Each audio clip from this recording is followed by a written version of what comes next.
Guyana will be battling the Leeward Islands at 19 hours. So that's going to be a night match. And we hope that the weather can stand so that those two games can be played as well. So far, despite all the rains we have had in Guyana, just one match has been affected by rain. And that happened to involve the host nation, Guyana. So another bowling change now in the JIT. Stephanie Taylor, the captain, celebrated her birthday 2 days ago with a victory, a resounding victory over Guyana. And she's quite an experienced player as well, Stephanie Taylor. Playing at the regional level for 20 years, imagine that. But it's going to be a big, good battle now because she wants to stem the flow of runs. She wants to pick up wickets because the Barbados women are out of the blocks in a hurry. And as a result of that, Captain Taylor realizing that the only way she can put the brakes on Barbados is by picking up wickets. So she's entrusted herself to get this breakthrough. But to take nothing away from Matthews and Knight, 47 runs in quick time, 10 runs and over almost. Yes, John, and this partnership is looking real dangerous by the Barbadian opening pair of Hayley Matthew and Kaisia Knight, one left-hander, one right-hander. That's short and punched off the back foot down towards cover, and she gets a single. So the rotation of the strike has been good, and the left-hand, right-hand combination must be presenting some worries here. But Stephanie Taylor, she has brought herself into the attack, and she's looking to stem the flow of runs. So far, she has avoided the boundary ball. Just the singles have been scored. Yeah, well, we're out of the power play as well, so more fielders are allowed out of that 30-yard circle. So she can go a bit defensive. She's already taken out the slip. There's a person sweeping at cover. There's a long on. A deep mid-wicket as well. So offering some protection and still keeping some fielders in the ring on the offside. But Kaisia Knight, she's in good form. She's in good touch. Look at that drive. Fluent drive straight to the field at mid-off. Maybe. And John, she was in great position as well. Held her shape as she drove at it. So that will tell you the kind of form that she's in. Wide from Taylor, and that will be the 50th partnership. 50th partnership for the opening stand. Excellent platform. Well done, Hayley Matthews, captain, and Kaisia Knight. Yes, and out of that 50, Knight 14, Matthew 27. Well, she's bold. That was a delivery, floated up, and she misjudged it badly, Kaisia Knight. Floated up, she came forward, dropped the bat at the last moment. We certainly might be looking at that replay there, John. That one seemed to drop on her as she came forward. Yeah, good delivery, and like I said, the reason Stephanie Taylor has brought herself back into the attack, brought herself into the attack, is to get a breakthrough, to get the early wicket. Her opening bowlers and her number 3 bowler did not get it. She got herself into the attack, she got the wicket. There was Kaisia Knight playing for the extra bounce and missing it altogether. Yes, so Stephanie Taylor bringing herself into the attack. She has done the magic that Jamaica was looking for, getting the breakthrough. So an opening partnership of 50 between Hayley Matthew and Kaisia Knight has come to an end as another Knight goes out in the middle. Kishona Knight, the sister of Kaisia, she too is left-handed to partner her skipper, Hayley Matthews. Brilliant sunshine, great day here for cricket. The wind has just been still at the moment, just a trifle. Very hot morning. I'm not sure what the weather conditions were like in your neck of the woods yesterday and overnight, but I'll tell you what, Inderjeet, Providence on the east bank of Demerara, some parts of Georgetown, and the west bank of Demerara, where I'm coming from, it was raining since yesterday, way into the night. I tell you what, my neighborhood, it's very dry and high, do not usually flood, but it was flooded this morning. Oh, Providence also was flooded overnight. That's sad indeed, but when nature comes upon you, you know, and this ground is actually good for cricket. What a ground. Yes, certainly. I think... Chance here for a run out. The return comes in. It's a high one. Misses the keeper as well. And now they will go through for the single. They will make that into another one as well. So some comedy of errors there, John. They preserve their wicket with all that happened out in the middle. The over has been completed, an over in which a wicket fell. It's 50 for the loss of one. Oh, quite an eventful over that. Stephanie Taylor bowled 3 wides, got some runs, got 5 runs off the bat, but the last 2 runs could have gotten a wicket via run out. She could have had the wicket, well, she had a wicket earlier of night, Kaisia Knight, and now Kishona Knight. She played a shot through covers, set off quickly for the single. The fielder stopped it, but the return was not as good, and it went eluding the wicketkeeper, and that's why they got 2 runs. And that's when world-class players come into the attack, what they can do to you. They make you a little bit nervous. Yes, exactly. Maybe a stiffer throw, one that was lower to the stump, could have seen Kishona Knight in serious trouble, but she survives, and she will want to make full use of this opportunity. Waysam. That's a good delivery, right on target. John, you were asking me about my neck of the woods. Thunderstorm last night. It poured and poured and poured. Wasn't like buckets. It was like barrel by barrel. Lots of water. I'm afraid and scared for my Coney River. The water is building, and already there's water in people's yard. This is pulled around out through mid-wicket, and that's going to be another boundary for the right-handed Hayley Matthews. Got it where she wanted it, got the power as well. Fine-looking shot. Oh, that's a really good shot, because it was a very bad ball.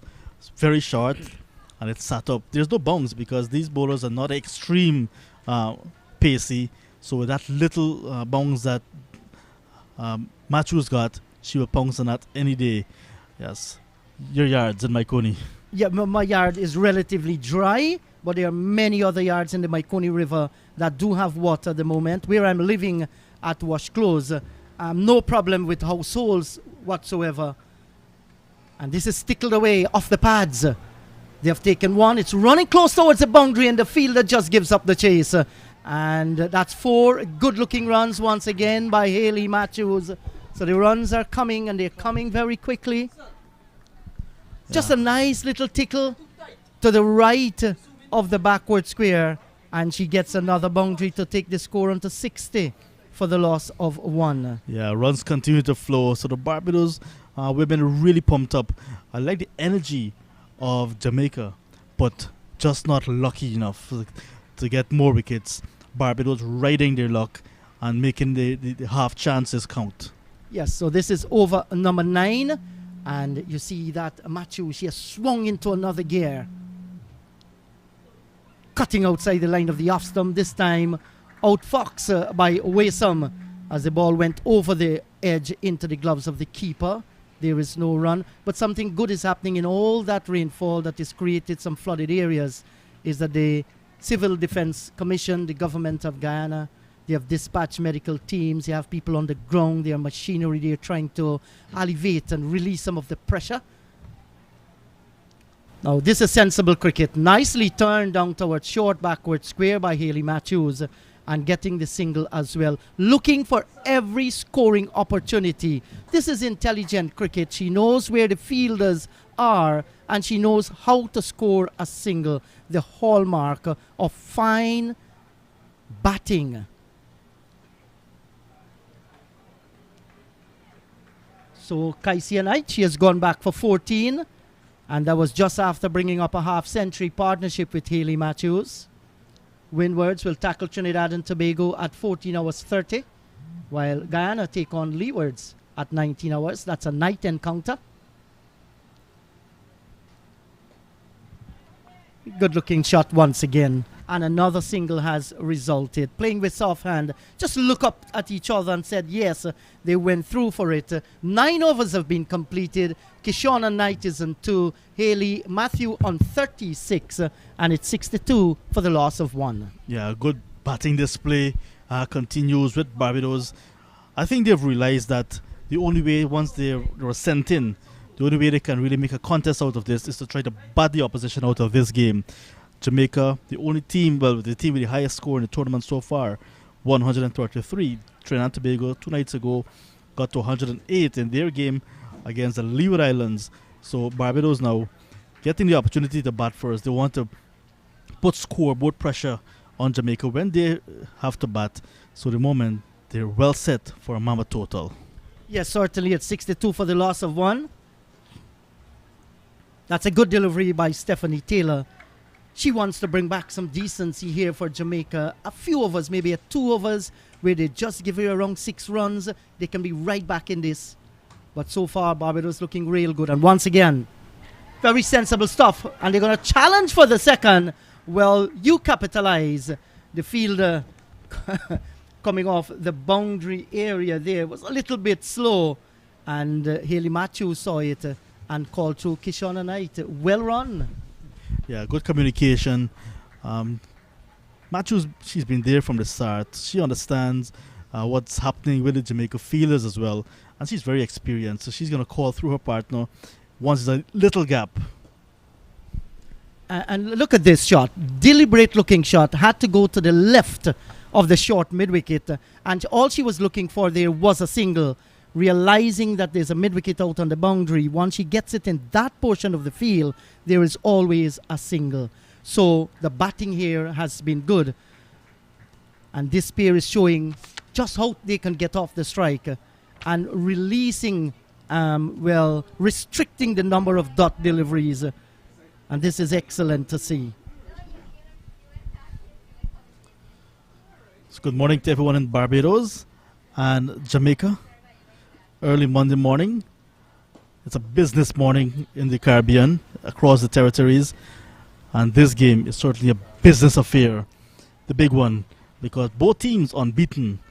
And I rather suspect that the winner of this clash will be perhaps saying they have one hand on the trophy. I do agree with you, John, because you look at the other matches to come here. It's very difficult to see how Barbados or Jamaica can lose their other matches. So they're well on target. Did the right thing, both of them with 3 consecutive wins, ensure they have points. And their net run rate, +1 as well. So, hello to you in Jamaica, Barbados. Jamaica, land of wood and water. Barbados, the land of flying fish and cuckoos. 2 great nations. She's going to get the single here, Kishonna Knight. And over the years, they have known to dominate women's cricket. These 2 nations, Jamaica and Barbados. 10 overs have gone. We're at the halfway stage. Kishonna Knight is on 6. Matthew is on 37. 6-6 for the loss of 1. So we'll take a break as the players also take a break. And the groundsmen will have some work to do. So we'll be back in a few minutes.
So welcome back to Providence. We continue our coverage of this exciting match. Round 4, Jamaica against Barbados. It's the first of the 3 round 4 matches. Later on we have 2 more matches in the day at 2:30 p.m. We have Trinidad and Tobago against the Windward Islands, and at 7 p.m. tonight, host Guyana against the Leeward Islands. So lots of cricket to come, but in front of us we have an exciting contest. 10 overs gone. Barbados sent in by Jamaica, 6-7 for 1. Just lost the opener, Casey Knight, for 14 from 19 deliveries at 50 for 1 in over number 8. She was bowled by Taylor for 14. Since then, her sister, Kaishana Knight, has joined her captain, Haley Matthews. Matthews going strong and looking very good on 37. Knight is on 7. There's going to be Corinne Howell to pick up the attack in over number 11. Runs immediately after the drinks break. And just to give you some bowling figures at the halfway mark, Henry started with a new ball, 3 overs, none for 29, very expensive. Vanessa Watts shared the new ball, 3 overs, 1 maiden, none for 7.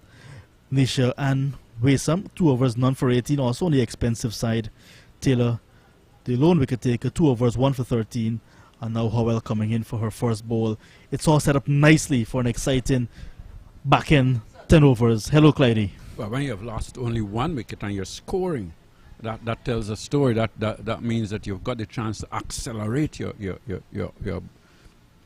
batting. You still got your captain out there who's the best batter in the team, and certainly with her out in the middle, I think Barbados can look to get to 150 or thereabouts.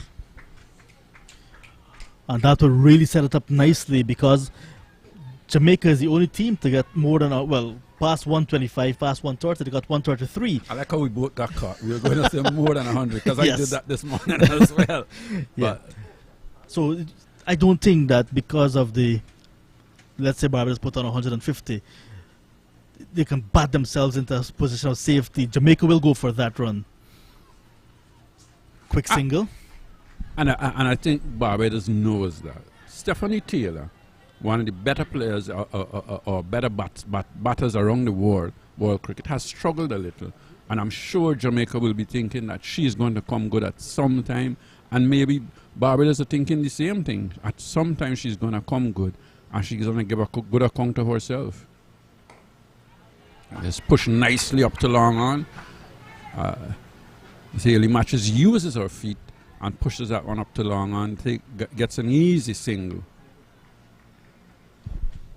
I know admission is absolutely free to watch these T20 matches at Providence, but the way this game is set up, this is one you can pay money to watch, Clydie. Yes, I think both teams has a lot of international players as well. So it's not only that the competition between the two teams to see who is going to win this tour, but there's a lot of international players on show. And I think sometimes you need to have a few people in the ground to say, enjoy them and encourage them.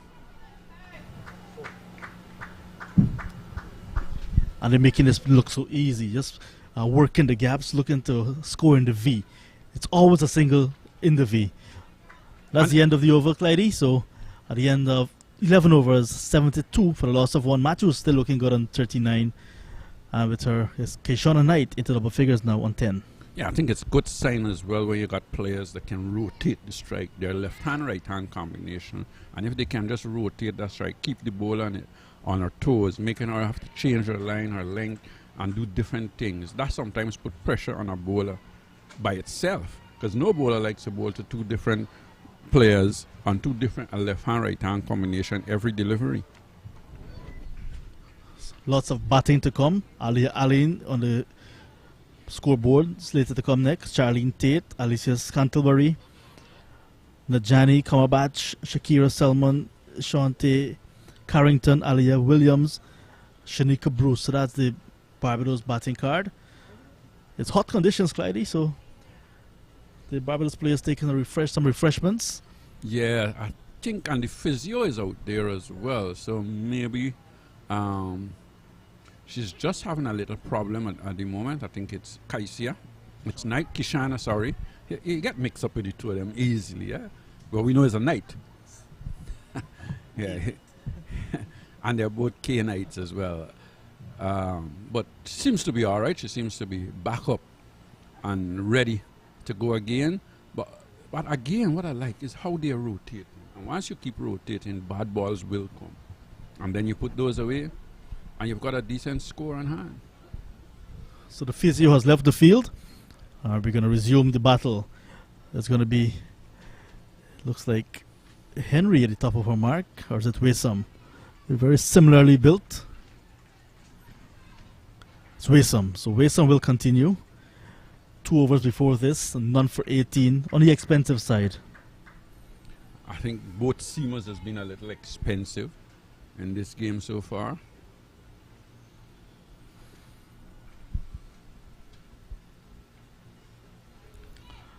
Wide down the leg side, nice take by the wicketkeeper, moving around to her right, because that was really wide. Yeah.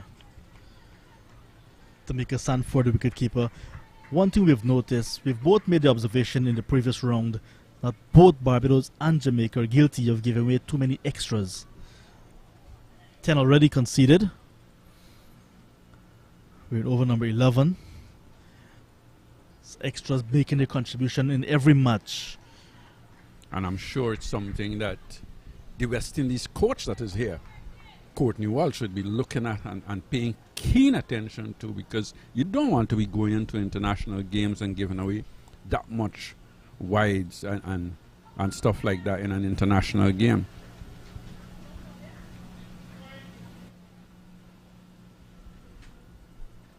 So another extra, in this case, is a form of a leg bye. The leg byes are not the issue. Maybe the wides and the no balls. And the no balls are most of these. The one thing we have noticed a lot is they've had a lot of high no balls, full pitch deliveries that's gone over the waist of the batters. I initially thought was because we were playing under the lights in the night with the dew factor, the ball slipping. But today we've seen one already. And in the day matches, they're also prevalent. Is it a situation where the bowlers are striving for the extra pace, trying for the full ball? Well, I'm not sure, because a lot of times it seems to me that spinners does it as well. So I don't think you'll say that's extra pace. So. Oh, uppish. But in the gap, Vanessa Watts is at that short extra cover. And the bowler in a follow through to her left. Could not grab that one. 75 for the loss of 1 wicket now. This is over number 12. And the projected score looks good. 130. Well, Jamaica will be saying, well, we've had 130 already in this tournament. But of course, it's different bowling as well. So Barbados is probably one of the strongest bowling sides in this tournament. And they haven't really, and Cornell is not playing as well. So that I think that tells a story.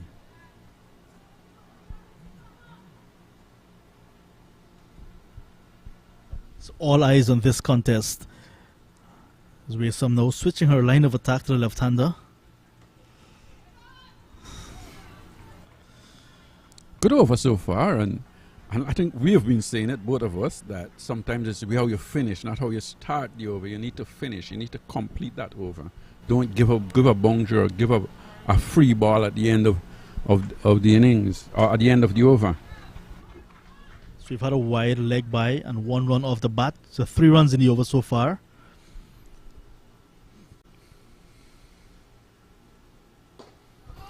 Banged away, but straight to Henry, who's patrolling at mid-off. And because of that extra pace the ball was hit with, they will not consider a single. So that's the end of 12, 75 for 1. Matthew is in the 40s now. She's on to 40. Kishona Knight on 10.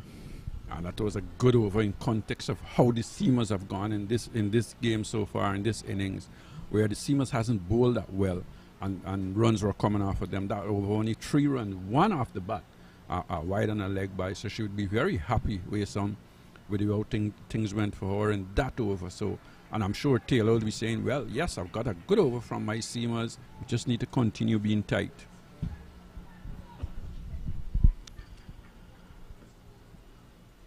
2 boundaries to Kaisia Knight and 6 to Haley Matthews. 8 boundaries very early. Howell continues, starts with a full toss.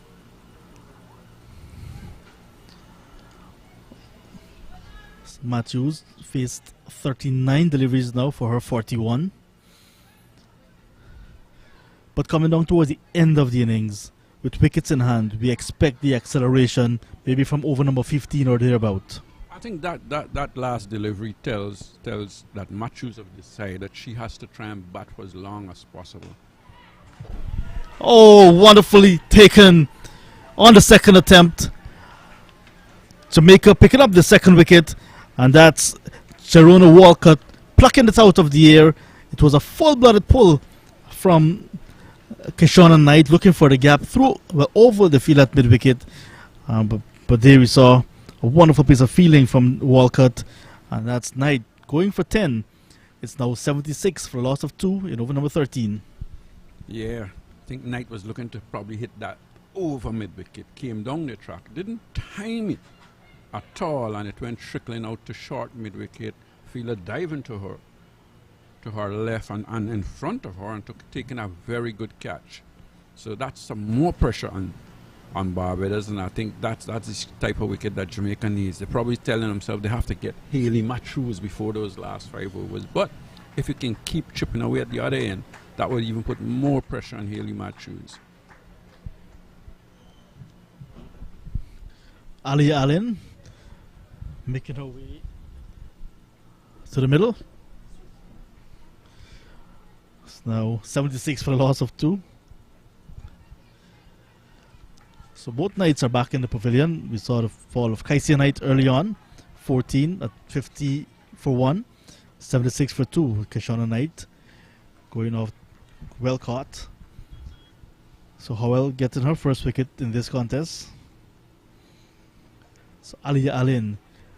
So you get the impression that Knight was looking to step on it, but now the batters to come will have to do that.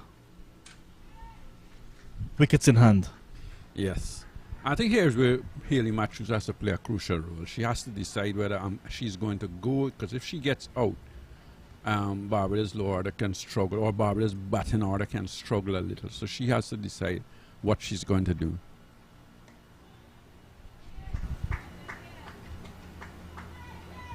And of course Jamaica will want to get her out.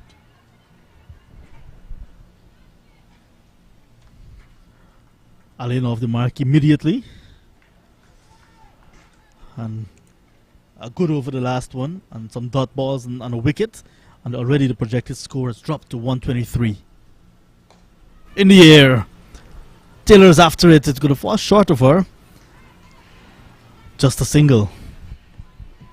Well, that was a delivery that gave him genuine flight. I don't think Haley Matthews actually moved her feet. Was probably looking to go over extra cover, and that feel out on the extra cover boundary would have come into play had she not gotten an outer half of the bat, and it went past Taylor at a point position. Same, she's back and hitting it out to extra cover. They're going to look for 2. Yes, Knight comes back and they get 2 runs easily. Good looking shot going on your back foot, picking the gap, running well between the wickets. Good cricket. And just before you came on for your second stint this morning, Inderjeet and I were speaking about the weather conditions yesterday and overnight. And here we are, bright and early at 10 o'clock in Guyana, playing cricket. Yeah. Yes, it is. And the amount of rain that fell yesterday. We had a lot of rain yesterday in this area, and some hard rain as well. So it's nice to know that we can come and cricket can start on time. 13 overs gone, 80 for 2.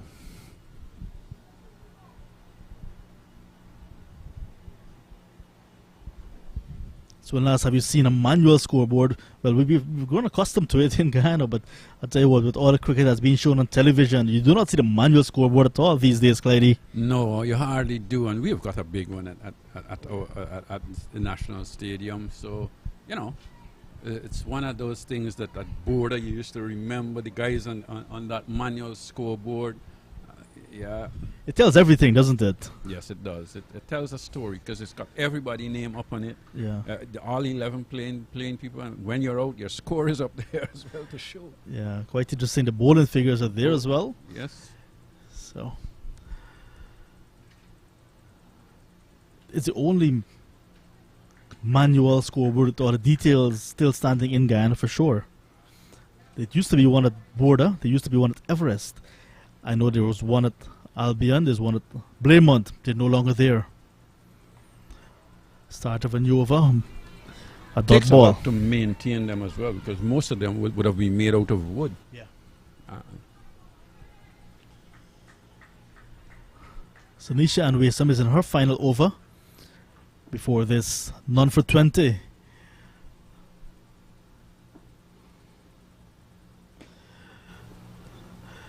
Full delivery and a nicely knocked down. So she's come back nicely in her second half of her spell.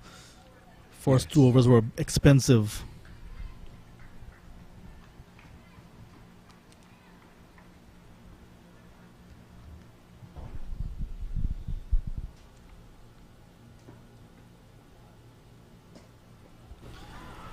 Good controlled bowling, Clydie. This is good tight stuff from Waysong after her first two overs where she went for a few and she's come back in her last two overs and just pulled the length back a little and bowling straight, bowling wicket to wicket. And I think as well, when she started from the bottom end, which was probably, she struggled against that a little and went to the other end and it was bowled well. This is a good looking shot hit out to extra cover. Off the back foot, Taylor went. Haley Matthews went. Hitting that one through extra cover and was able to get 2 runs. Good looking shot. Nicely timed. The coaches would say play it along the ground. She played the last 2 along the ground, found the fielder. This time she went aerial over the head of that fielder and got 2.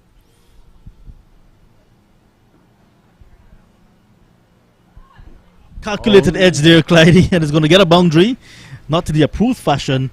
She was looking to scoop it, but she reversed and it took the outer part of the bat, the edge really.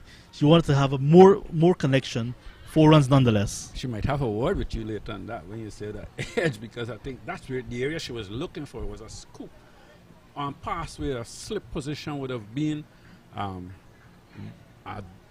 It's difficult to tell whether it was an edge or whether it was the middle of the bat, certainly. But it was a calculated, and that's the area she wanted to hit it. So that's the end of Waysam. 4 overs, none for 26. 6 runs in her last over. Maybe you'd say spoiling her figures a little bit, but it's a good comeback. 86 for 2 after 14. Well, I think she has bowled well. Her 2 overs from that end just costing about 10 runs, and certainly she's pulled things back for her team, and her captain must be very happy with her, the way she's come back, and she has bowled. We did see Henry as well starting from the bottom and didn't bowl well. The batters went after her and they were able to score and score well off of her. So Henry has got one to come. Howell has been bowling well, her little off spinners. She's been bowling in that good area, keeping the batsmen on the front foot, the batters on the front foot.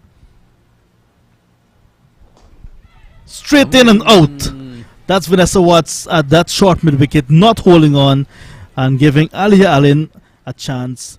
Chance created, not taken. Well, that was a full toss. Dropping, I think. The slowness of the delivery, it was dropping.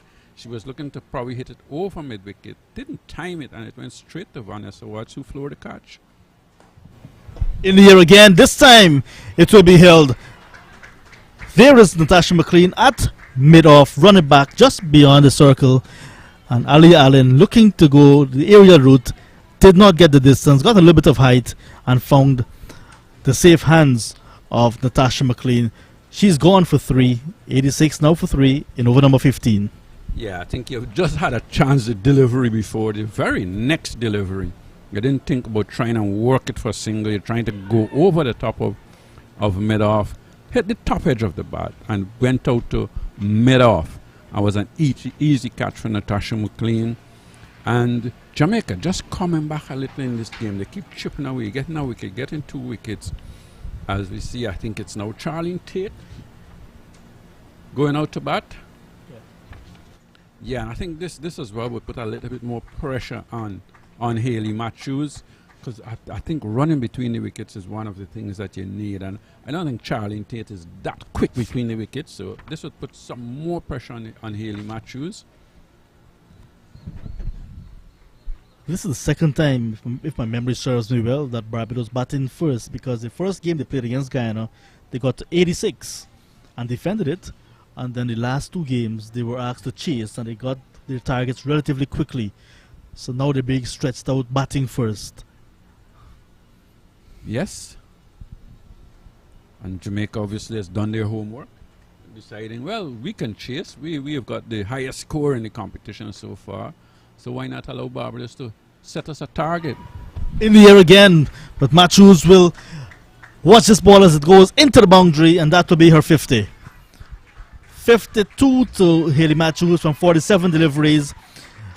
We've seen 8 fours and a healthy strike rate of just over 110. 52 from 47 balls, 90 for 3. Well played, Haley Matthews. Yeah, it's been a very good innings from Haley Matthews. When she came out, she looked to take on the faster bowlers. When the spinners came on, she was working them around for singles and twos. And that last delivery was slightly short outside the off, and she was back on the backward and pounced it through cover for 4. A look at the experience, just turning it around for a single. Rotation in the strike.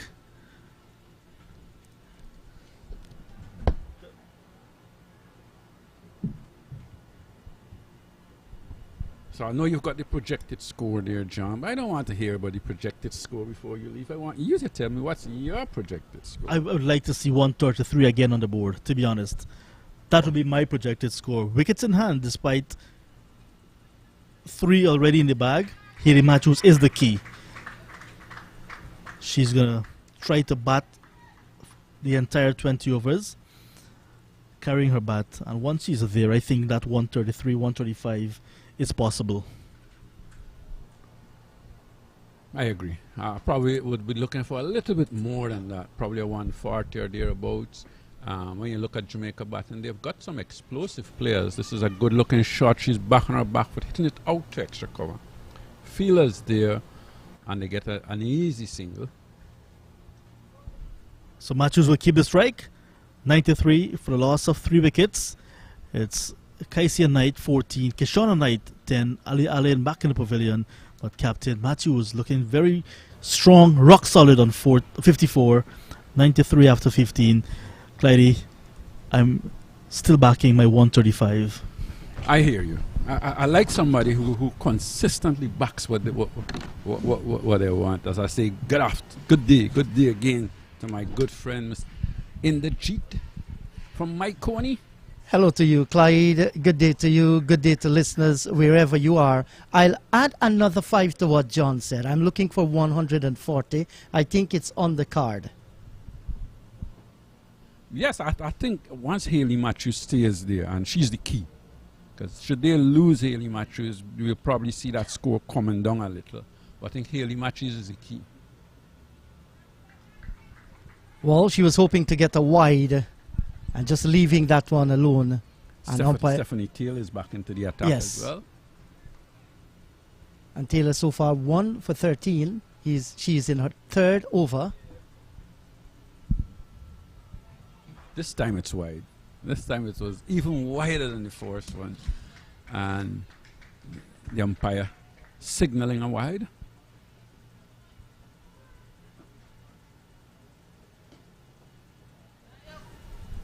And Haley Matthews scores another run, striving down towards long on, rotating the strike. Kaisia Knight is back in the pavilion for 14.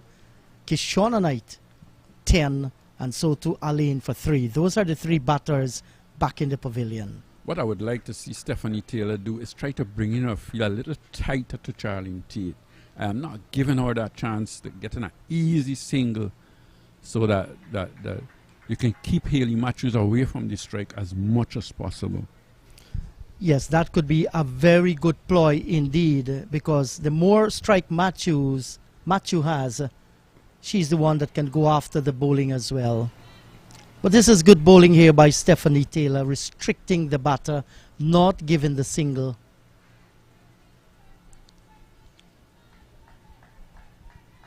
She's in her third over. We're in over number 16, so there is 4 overs to go after this one.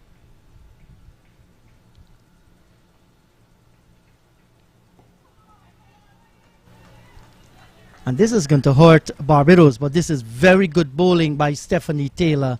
And Tate just cannot get the ball away for a single. Has been pushing down to short cover, then to short mid-wicket as well. Not managing to pick the gap. Not even playing with soft hands that can bring her up a single.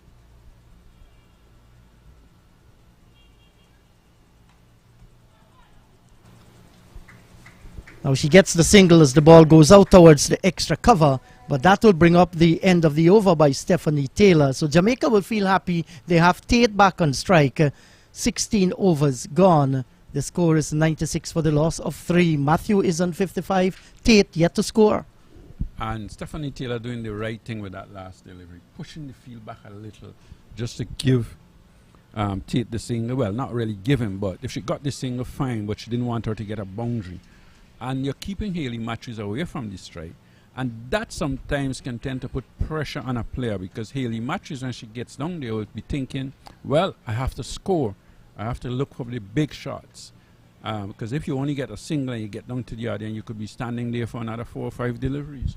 Yes, and this last 5 overs, they should be looking somewhere between 40 and 45. They must get that because the foundation has been laid so far. A good half-century partnership between the openers. They just don't want to fall away. But Tate is having some difficulty here in getting off strike. And once again finding the field down at square cover. Almost at a backward point position. So good start here by Howell.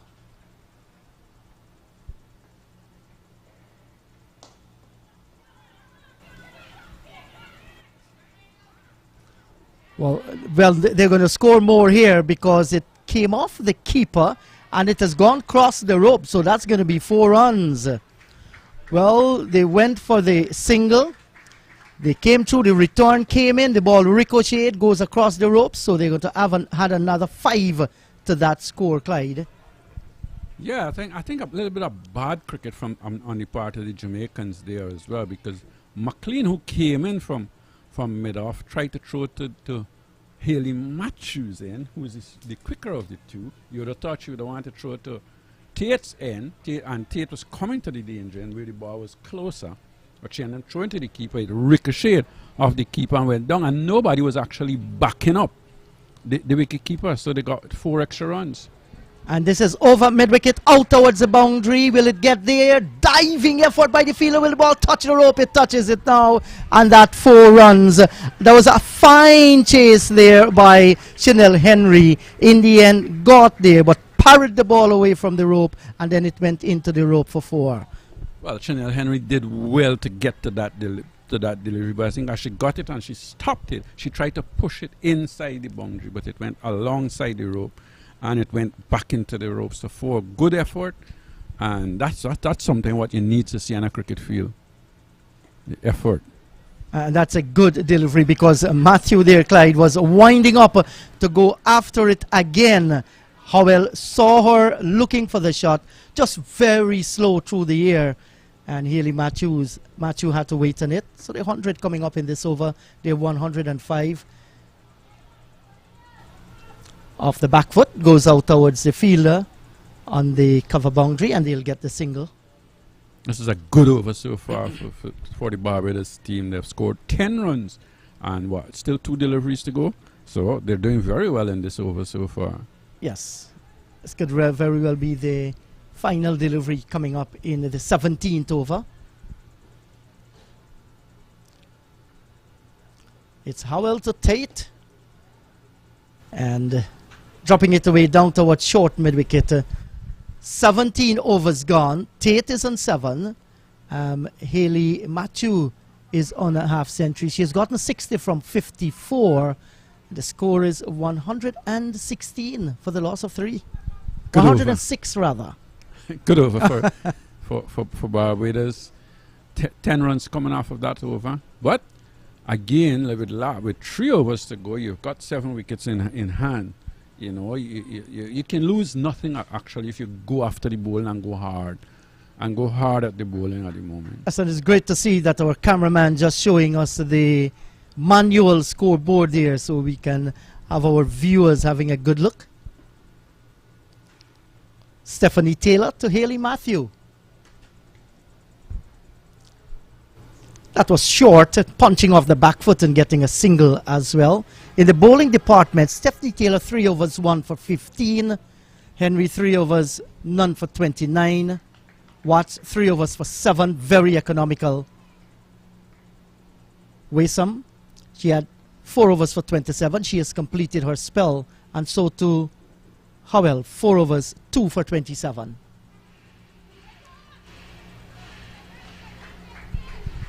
Yeah, when you think that Watts has got 1 to come and Henry, we may see the 2 of them bowling those last 2 overs. Watts has been very tight and very economical.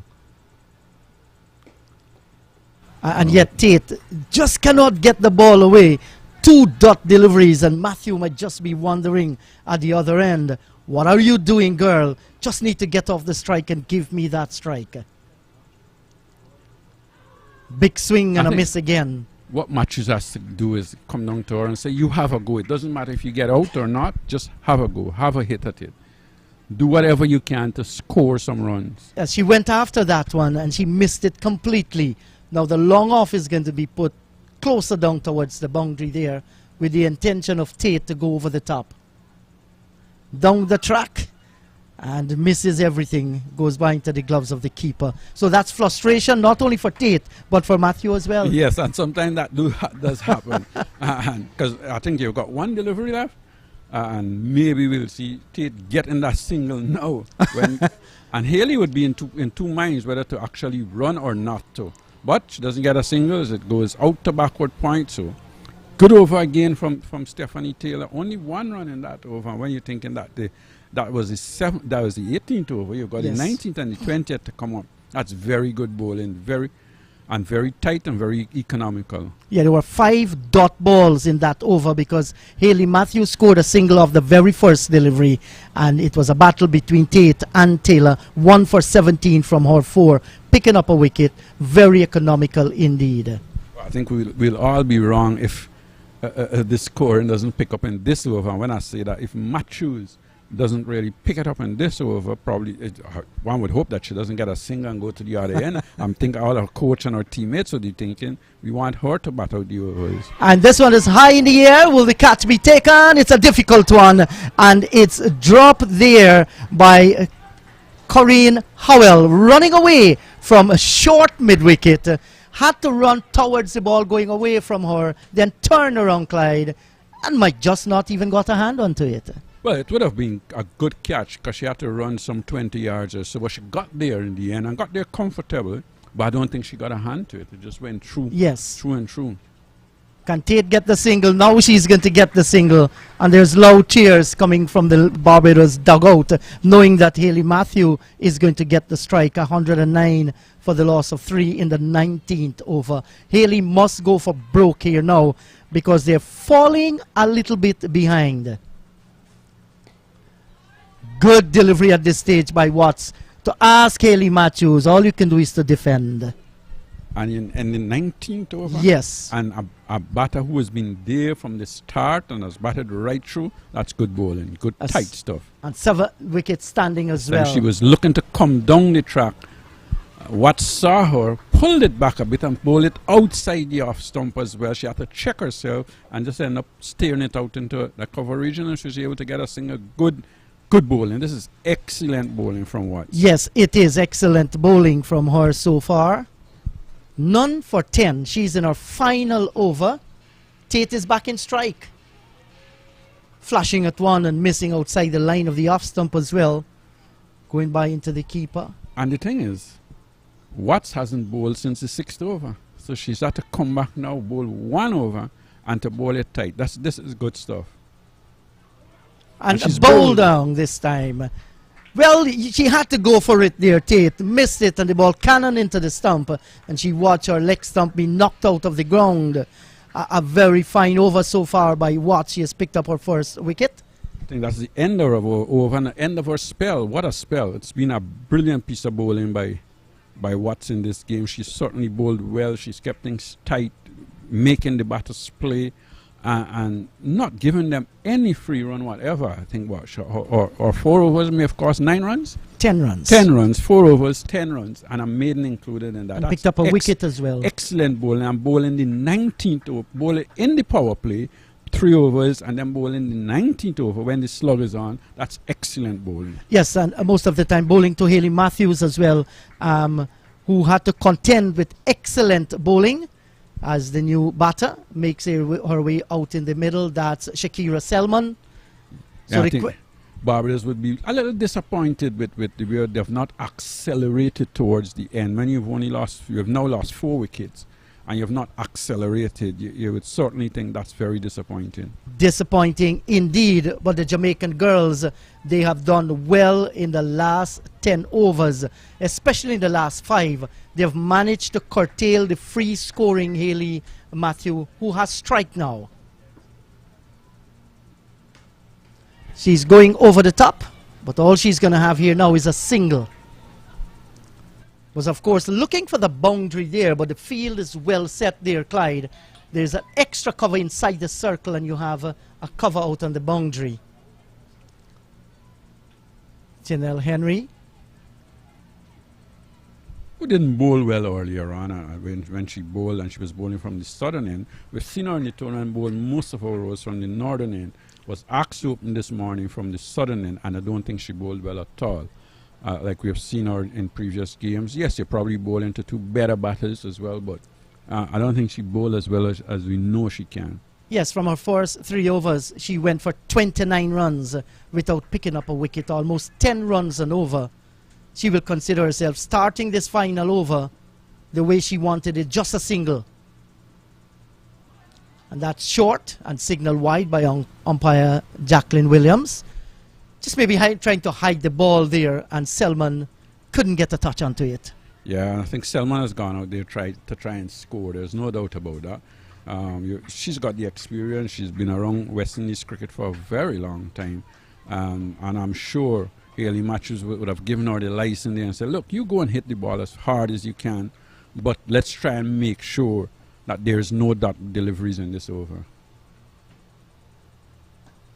And this one is in the air, cover coming around. Stephanie Taylor puts in the dive and just couldn't get there. But you cannot blame her. Give her 100% for the effort she made. And they got the single. Matthew is back in strike. That would have been a brilliant catch because she had to run a long way from an extra cover position to the cover. Just outside the circle. She got there, put in the dive, and was unable to hold on to it. Good effort, great effort. 113 for 4. Can they get on to that 120?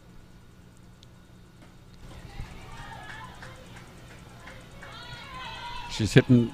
And they're coming back. The return comes in, and it was one. Cover. Yeah. And they were able to get 2. I think the fielder not realizing that they were going to go for that 2. Matthews doing the right thing, try and get to the strike. It was hit out into the cover, and she was able to get back and get 2 runs. Yes, and I the return. I think what's happening there now, Matthews is actually asking how come that was not a no ball, because there was an extra fielder out of the circle. And I think now the umpires actually signal that no ball, and it's going to be a free hit. Yes, and that's good to see because Hayley Matthews, she knows the game. She has played a lot of cricket. Questioned the decision by the umpire not to signal the no ball. So it's a wake-up call too for Jacqueline Williams. Very important that everybody concentrate. I think both umpires at this time would have to be yes guilty because Ryan Banwari as well supposed to check that.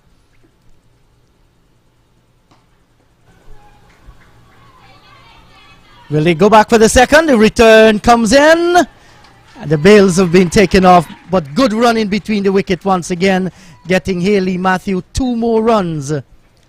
Was a little bit short and punching it down towards long on, to the left of long on and getting 2 more. So that's a good looking shot so far, taking the score to 118 for 4. So both my target and John Ramsing target And my target were might way not off. be reached. Way off. Tells a story. Certainly does. In the air, will I'm that gonna get another couple of runs here. Well, Well, Haley Matthews put in the dive. She got there. The return was wide off the stump, but once again, it's a hot day. And you can see just losing that little bit of energy, falling a little bit hard. But she won't mind. It's playing for her country, and every run here is valuable. There's still 2 deliveries remaining, 120 for 4. A 6 and a 4 will get them to 130. 2 sixes will get him 132. Yes, of course. But we haven't seen any 6 hit in the inning so far. Not at so all. And it goes past the keeper. And my word, this is going to run down towards the boundary, touches the rope now. And those are wides.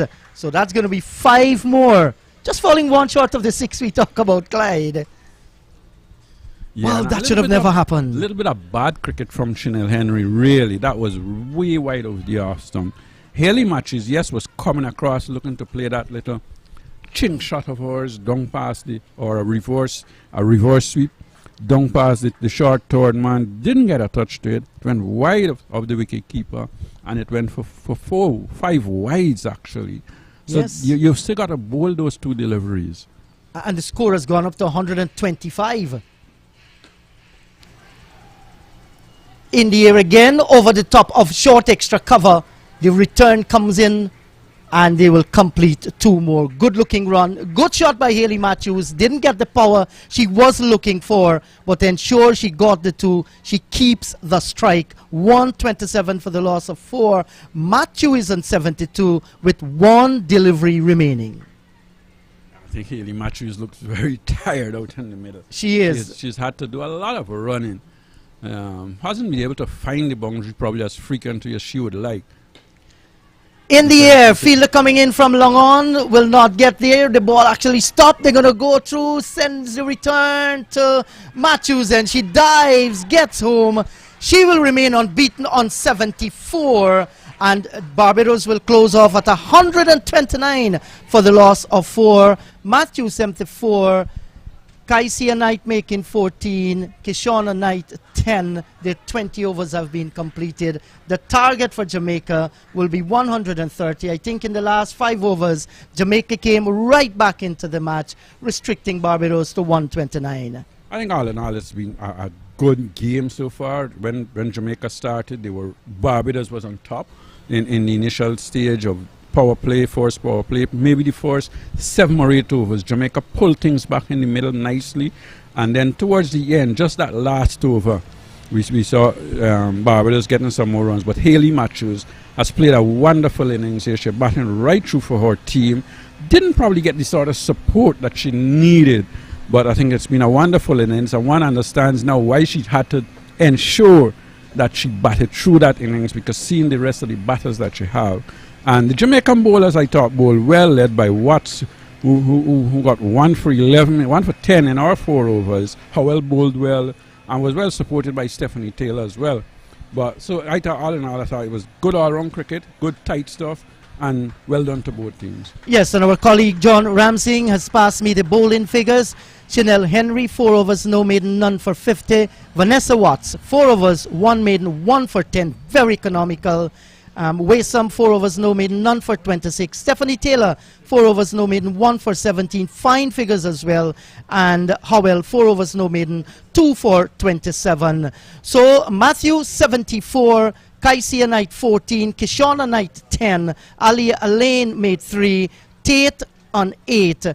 And Shakira Selman not out 1. So Barbados will be looking, in fact Jamaica would be looking for 120 after Barbados close off on 129 for the loss of 4.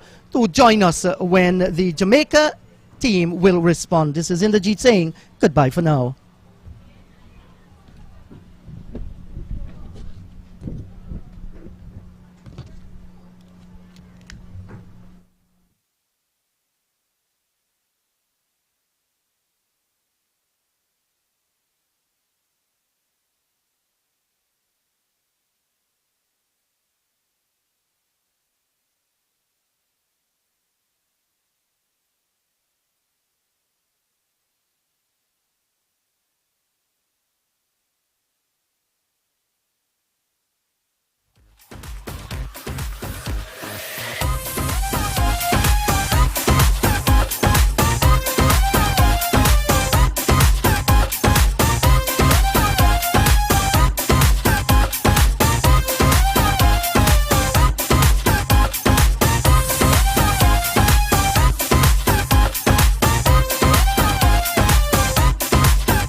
So welcome back to Providence, and we're about to resume with Jamaica set a target of 130 to win from 20 overs, about to begin their innings.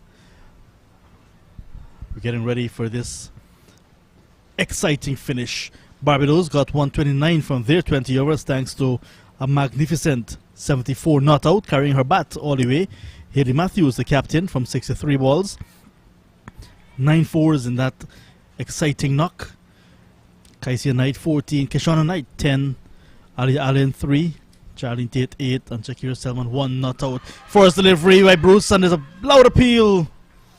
Already on target, Bruce, as we see the opener, Natasha Mclean, stuck on the crease. A very good start with the ball. Hello, good day, Indrajit, once again. Good day to you, John. Hello once again to listeners and viewers. That was an excellent start by Bruce. A delivery well pitched up. And in the minds of umpire Jacqueline, it was just maybe missing the leg stump. And now this is a good-looking drive, but not productive whatsoever. Going straight to the field down at wide mid-off. So Natasha Mclean, she's one of those players who hits the ball and hits it very, very hard indeed. What Jamaica will be looking here is for a good opening start. Good looking shot once again, but finding the field at extra cover. Cannot pierce the field. And it can be frustrating sometimes when you see those balls leaving the bat sweetly and you aren't getting anything for it.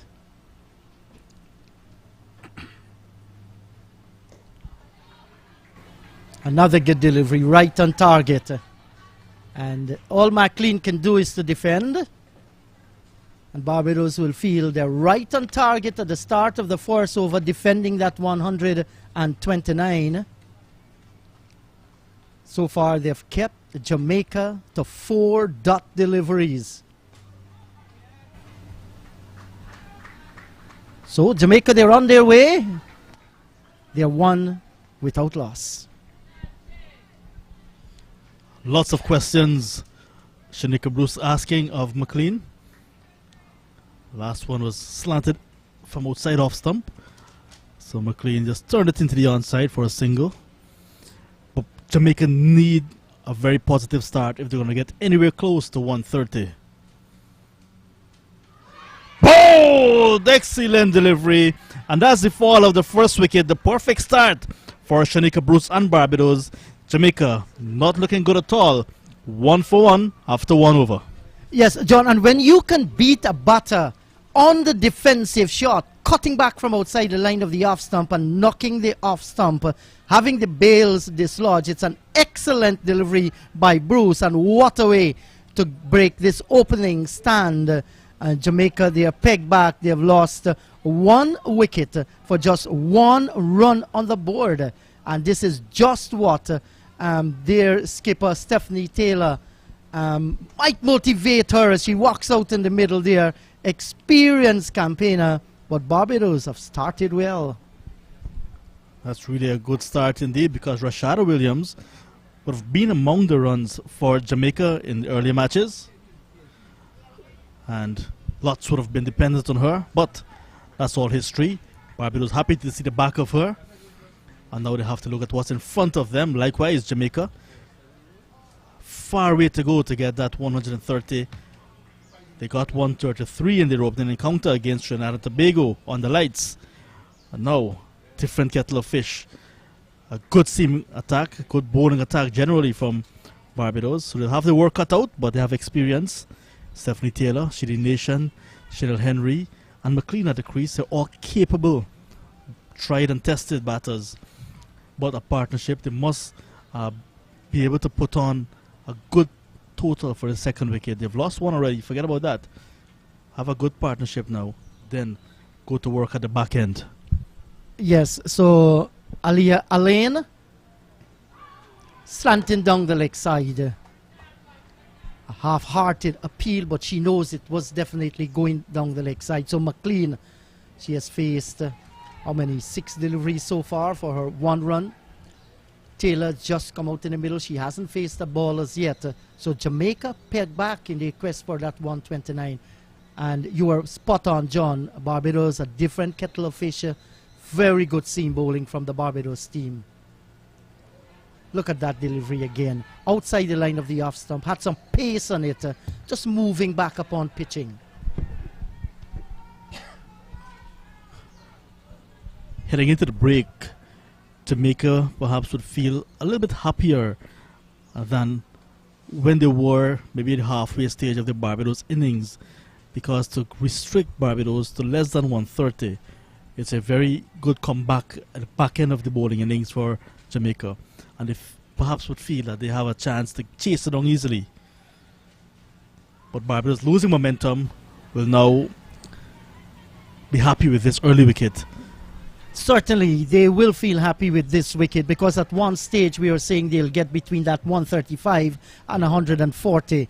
Jamaica did well in the last 5 overs to restrict them to 129. And of course, who could have led the Barbados team to that 129 was a brilliant knock of 74 by their skipper, Hayley Matthews. She stood out in the middle there. She smacked a few boundaries. She rotated the strike nicely and held the innings together. And then coming back and getting the early wicket. That's a lovely looking drive by Stephanie Taylor to get off the mark, forcing it away down towards mid-off. Good timing and coming off the meat of the bat. The kind of shot, John, that will give you a lot of confidence. Taylor's in good touch. No doubt riding high on confidence. So you see it being transferred into her stroke play. She just got a bat deep to get Jamaica over the line today. It's a big appeal being bellowed. Again, too far down the leg side for Aline. Yes, and she'll be looking to correct that. Just get it a little bit more straight. Maybe starting just outside the line of the off stump with the inward movement. Can present some bother.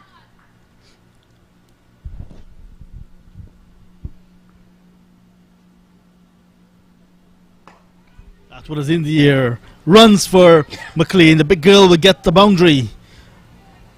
It was a bit uppish, but it was wide and banged away down towards backward point for 4. The first boundary of the innings. Yes, and it was a good risk to take, because with the fielders inside the circle, we're still in the power play. You need to get it over the top. She had enough on it, and it went away for 4. Good looking shot. Maybe didn't get it the way she wanted it, but it was very productive.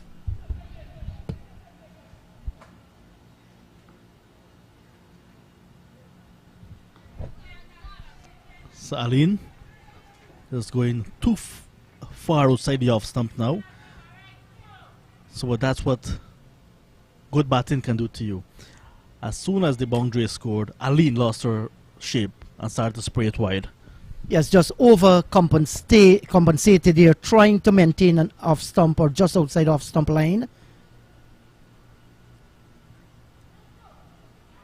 Edge dropped. Flying attempt from Hayley Matthews at first slip. Got both hands to it, but could not hold on. It was a healthy edge. And Aline completing her first over. All sorts of things happening in that over. But in the end, Jamaica survive. And 10 without loss, 2 gone. 10 for 1, sorry. And it came to her very, very quickly, and she had to stretch toward her right. Made a good effort to get to the ball. Went into the palm of the hands, and she spilled it. I think was the force. It hit the palm very, very hard indeed, because there was no stage in the catch where she could have break the force by pulling back the arm. She had to go for it.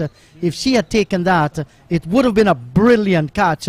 But Mclean survived, and she got the single in the end. You see the police officers in the stand early. Not quite spectators, so the police officers having a little light moment. They say security for surety. Certainly, and we all need that. The men in uniform, although they're enjoying the female out in the middle. Shanika Bruce will continue. This is her second over. Mclean, who just got that boundary, is on strike. Umpire Jacqueline Williams not totally satisfied with what's happening. Jacqueline Williams from Jamaica. Ryan Banwari from Guyana. on the west bank of Demerara to be exact. And John, is Ryan a police officer in that part of Guyana? Yes, he's a police officer in Guyana. He's not limited to the West Bank. Nice young fellow. Yes, he has always been courteous, Ryan Banwari.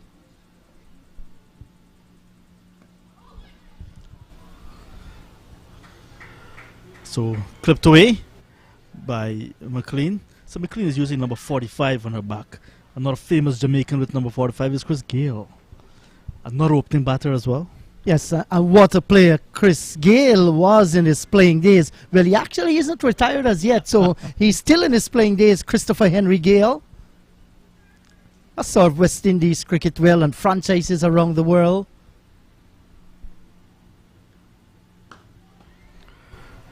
Quick single from Taylor. And that's what will happen. The fielder there hustling to get into position to get the return in, but could not do so. Looks like Cumberbatch. And John, you mentioned umpire Jacqueline Williams. No doubt she is a motivation to females across the region to get into the job of umpiring. This one's played nicely off the pad. Just a single. Still in the power play. Two fielders that are out of the 30-yard circle are mid-wicket and fine leg. So run-saving positions quite early. Yeah, Jacqueline Williams inspiring lots of other female persons to get into umpiring. And on the local scene, we've had a few umpires. Of Barker, you have Abina Parker. These girls are into umpiring and doing very well.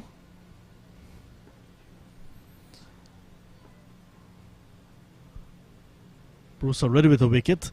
This one is lapped away by Stephanie Taylor for a single. So the field at long, at fine leg, like I said, is in a defensive position, run-saving position.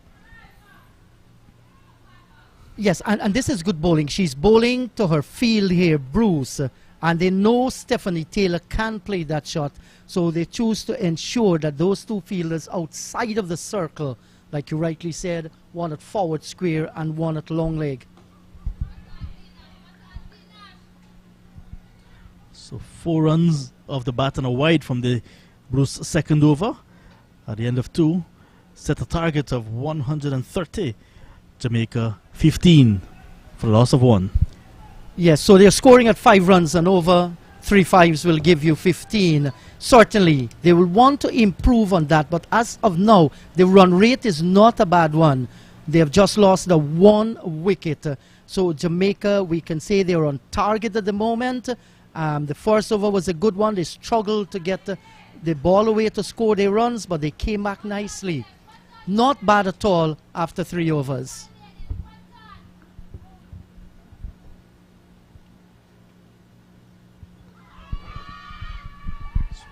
Aline starts with a wide in her second over. And yes, she is straight down the leg side very consistently here. Alia Alain. You have seen almost all the matches here, John.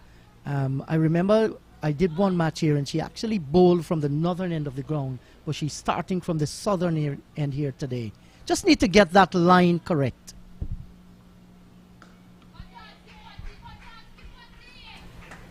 The next match will bring together the Windward Islands, who had that opening victory against the Leeward Islands, and Trinidad and Tobago.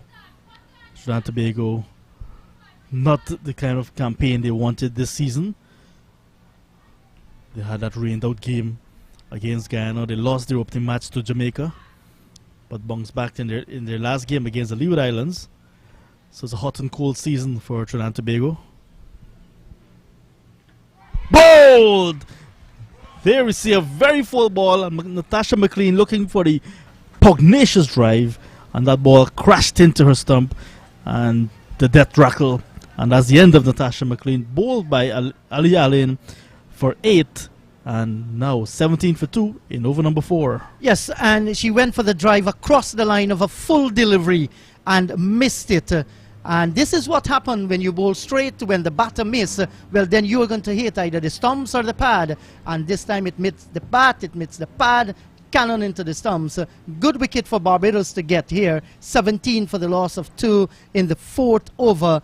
Mclean is going to feel disappointed that she missed that one. Just wondering to know the way she played it.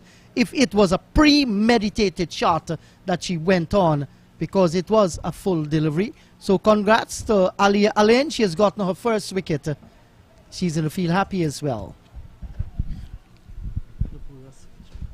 City Nation, the new batter heading out to the middle for Jamaica. There we saw a disappointed looking Mclean making her way back into the pavilion. 17 for the loss of 2.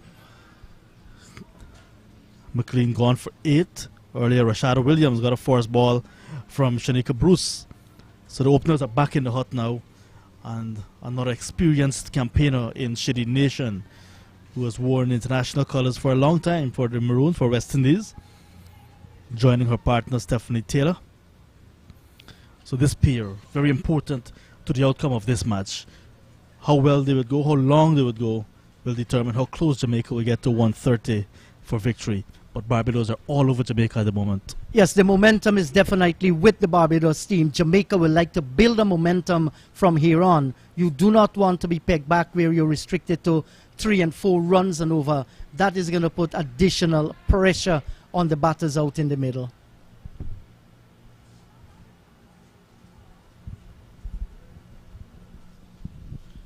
So the next game, like I said, the Windward Islands and Trinidad and Tobago, in the makings of a good contest as well. Yes, and the way that Trinidad has played so far in the tournament, they're in 3rd position. That should be a good battle. This one is out peeling off the outside edge of Nation's bat, and she will get off the mark. Yes, that should be a good battle because Trinidad is on 6 points. Windward, they're on 4 points as well. And like you rightly said, it has not been the best season in regional cricket for Trinidad and Tobago. They'll be looking for a win there. But the Windward Islands too, they've been hot and cold, some very low scores. They will want to correct that in the batting department. If they have a chance to bat first, we'll be looking to put more than 100 on the board. That should be a very interesting encounter. 2 songs as Stephanie Taylor stretched forward. That's a good ball, good pace on that one as well from Allen. Yes, good pace from Allen, and Taylor was doing the right thing. She was stretching out to it, slanted across her, and did got the bat onto it. 2 songs, bat then onto pad. But was a good delivery by Allen.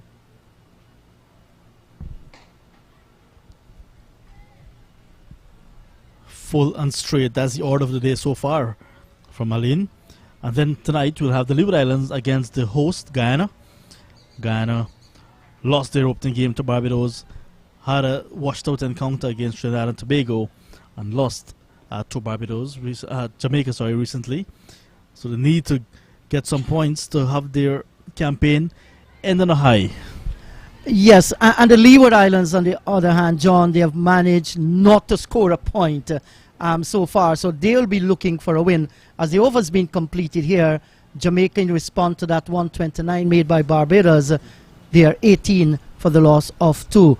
The Leewards coming up against Jamaica will fancy their chance of a victory against Guyana, who I thought they have not played to their true potential. They have some reasonable good cricketers there, some that have played for the West Indies as well, but they have not managed to string a good performance. I thought their best performance was when they bowled Barbados out for that 87, and yet couldn't manage after being at 52 for 2. They lost that game, a game they should have won. After then, it all went downhill for them. And I think against Trinidad, they might have been very lucky that the rain fall. They managed to get a few points in that abandoned game.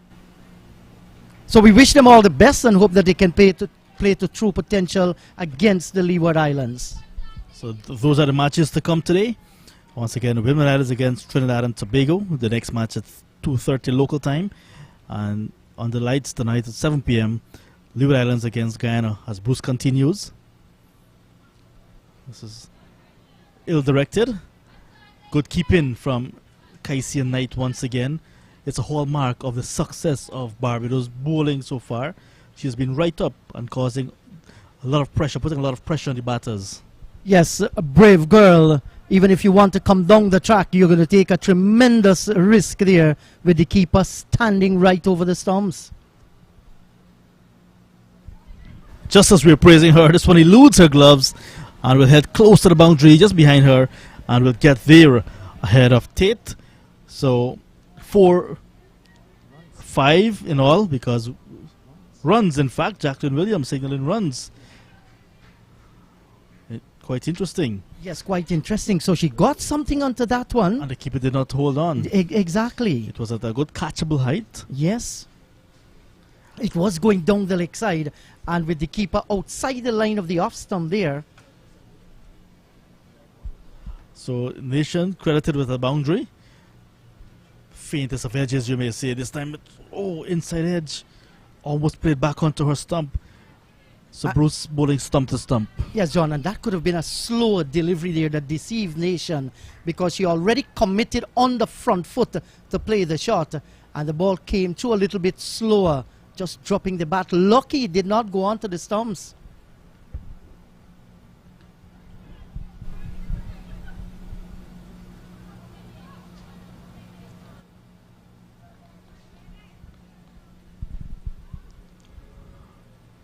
And this partnership is of vital importance to the Jamaica team.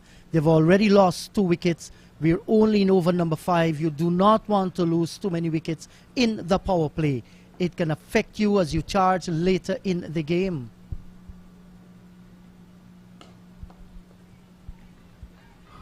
Not timing this one the way she wanted.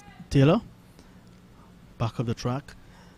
The power play when Barbados were batting, they got 36 runs, did not lose any wickets in that power play. In contrast, we see Jamaica losing 2 wickets already, and they're 24. So after this over will be the final over of the power play. Marginally down the leg side, good take this time from Knight. And the extras making its contribution already, 7 in the innings. Yes, and quite a few deliveries we see here from Bruce, just going down the leg side, straying in the line, and being penalized by the umpire, and rightfully so as well. Once you go down that corridor and the batter misses it, it's definitely going to be called wide.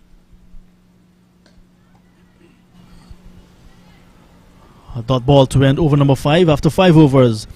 Jamaica 25 for 2, chasing 130 for victory.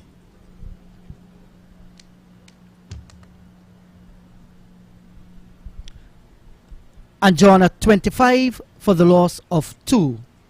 Barbados will feel that we have done a fine job defending that 129. At no point we have seen Jamaica with a blazing start going at 6 and 7 runs and over. What this allowed Barbados to do, just to ensure they bowl the right areas and allow the Jamaicans to make their mistake from here on. You don't want to experiment too much with the ball out in the middle. This one's flicked away nicely. Another faint edge from Nation. You can see taking it out of the gloves of the wicketkeeper and into the boundary for 4 as Aline starts her 3rd over, but on the leg stump line. And that was a fine shot by Nation, knowing fully well that Alain is slanting it down the leg side. She isn't getting the angle right.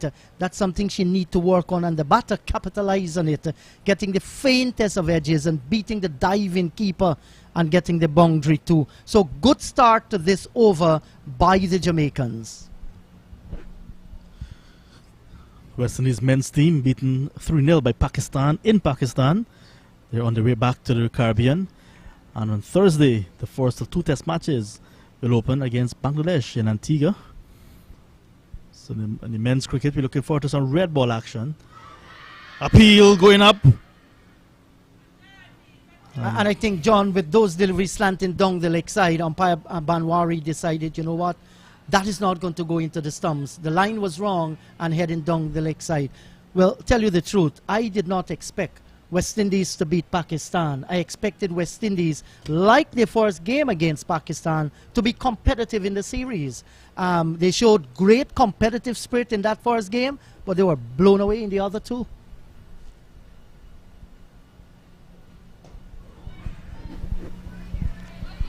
Nation looking to step on it, but good delivery on the inside edge of the bat, the inner part of the bat, and it went down to mid-wicket. So some red ball action coming up.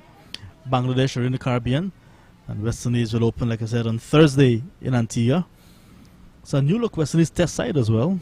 Yes, certainly, and there were lots of discussion in the islands and in some parts, different parts of the Caribbean as well, as they steal a single right in front of the eyes of the short extra cover, the ball just spilling through the fingers, and they getting one. That Rakeem Cornwall, the off spinner who did extremely well in the regional 4-day tournament and did extremely well against Bangladesh as well. You know, he's not in the team this time around. There are lots of question marks that are being asked. Oh, in the air, but falling short of backward point. Kaishana Knight is in that position. Yeah, so that test side looking quite different. There's no Veerasamy Permaul either. There is young Gurakesh Moti looking to make his debut, looking to stamp his authority, make his name in red ball cricket. Had played just one T20 for West Indies, but has been knocking very hard at the selector's door in all formats. Well bowled, beaten outside the off stump as he stretched forward. And that's the end of the power play. 30 for 2. Jamaica replying to 129 made by Barbados. Yes, John, and they're scoring at 5 runs and over. Not bad at all, but behind their thinking is that they've lost those 2 wickets. And the power play, like John said, has been completed. Taylor, she's on 4. She has faced 11 deliveries so far. Nation is on 11. She has faced 9 deliveries as well. So the partnership is just beginning to blossom between these two. They first of all had to ensure they preserve the wicket and do not lose another wicket in the power play. I've been joined once again by my colleague, Clyde Butts. Hello to you, Clyde. The battle is out in the middle, 30 for 2. The power play has just been completed. Well, 30 for 2, that's not bad. Losing 2 wickets, maybe you can say that that's a little too much wickets. You want to lose 1 wicket. There's a good shot, ball shot outside the off stump. Nation was back and cracked it just behind point on the offside, and that's gone for 4 runs. Good looking shot, and that is going to certainly just change the tempo a little. I think when you're fielding and you get a shot like that, you start thinking, well, I've got to push back somebody at backward point on the boundary and tighten up there. You don't want the runs to start flowing, because of course the power play is finished and you're allowed to have that extra fielders out the circle now as well. Yeah, that was a classical cut shot, and she got the result for it. Nation.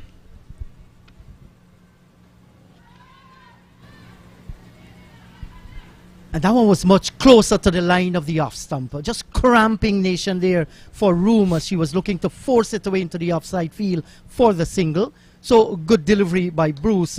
She is bowling her 4 overs on a trot. She has already sent down 3. She's in a final over. I think one of the reasons why Bruce bowls her 4 overs on a trot in these games is that she does get the new ball to swing. She gets it to swing mostly into the right-handers, and she has that control. Yes, we've seen the odd delivery go down the leg side in this innings, but she has that little control. She gets it to in-swing, and when she can master that control a little more, she will be a handful. Worked on the leg side, another easy single for Nation. I think that's what they have to do. When you hit a boundary, you have to rotate. You have to keep rotating. Taylor has been struggling a little. She has hit some balls nicely out on the offside, but most of them has not been timed. Normally with Taylor, she's a touch player, and she times those deliveries very nice, but I don't think she has been timing it that well today. This time she's driving. Oh, that's brilliant. The return comes in and she misses the woodwork. What fielding there by Hayley Matthew at cover. Boy, she swung around, picked it in the right hand, and in one motion sent the return in. Was a good one, but the bowler couldn't get back in time behind the stumps. That's great piece of fielding by Hayley Matthew. Yes, it certainly was, diving to her left as well and stopping it cleanly and having a throw at the bowler's end. I think the bowler probably didn't have the time to get back and to get behind the stumps, and that's what probably would have saved Taylor in that, because it was definitely not a single on. They took a chance. and they were able to get back in. But definitely good work from Matthews. But the way bowler unable to get back behind the stumps. I think had she been able to get back behind the stumps, that would have definitely been a run out. Yes, certainly brilliant feeling. So looking for 130 to win. Jamaica, they're 37 for the loss of 2. 7 overs gone. Taylor is on 5, and Nation, she is on 17. Bruce, 1 for 20 from her 4 overs. Those figures are good figures, Clyde. Yeah, I think in context of the game, those are very good figures. You come out with a new ball, you've got the delivery to swing a bit, you've got a wicket, and I think you've put pressure on the opposition batters. So that's good tight stuff and gripping stuff as well. Yeah, so we have a battle on hand. The partnership just growing at the moment between these two, and now could be a telling point in this game as the ace-off spinner Hayley Matthew has brought herself into the bowling attack. Yeah, I think it's the first time we've seen slow bowlers from Barbados in this innings, and Matthews normally comes on around this time. She tends to bowl very tight, doesn't give a lot of bad deliveries away, and I think this is going to be crucial. So let's see how it goes from here. A slip, there's a backward point, cover, extra cover, a mid-off. So there's gaps on the offside field.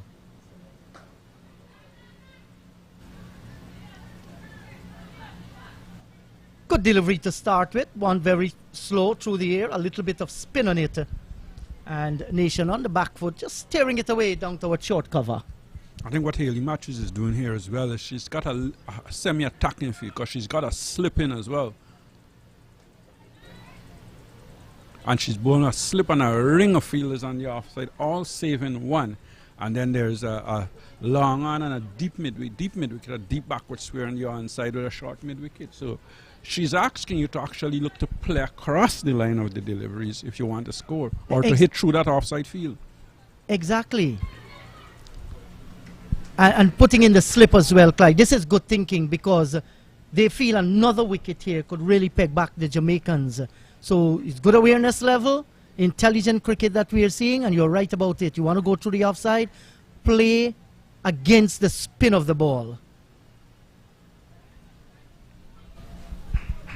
This is down the leg side, hit down to fine leg, that's gone all the way for 4 runs. Good looking shot again from Trinidad Nation, and she has been able to put away a few deliveries that has been down the leg side. She's worked a few, this one was short, it was going down, and she probably got a little finer that she actually wanted, but was able to get 4 runs.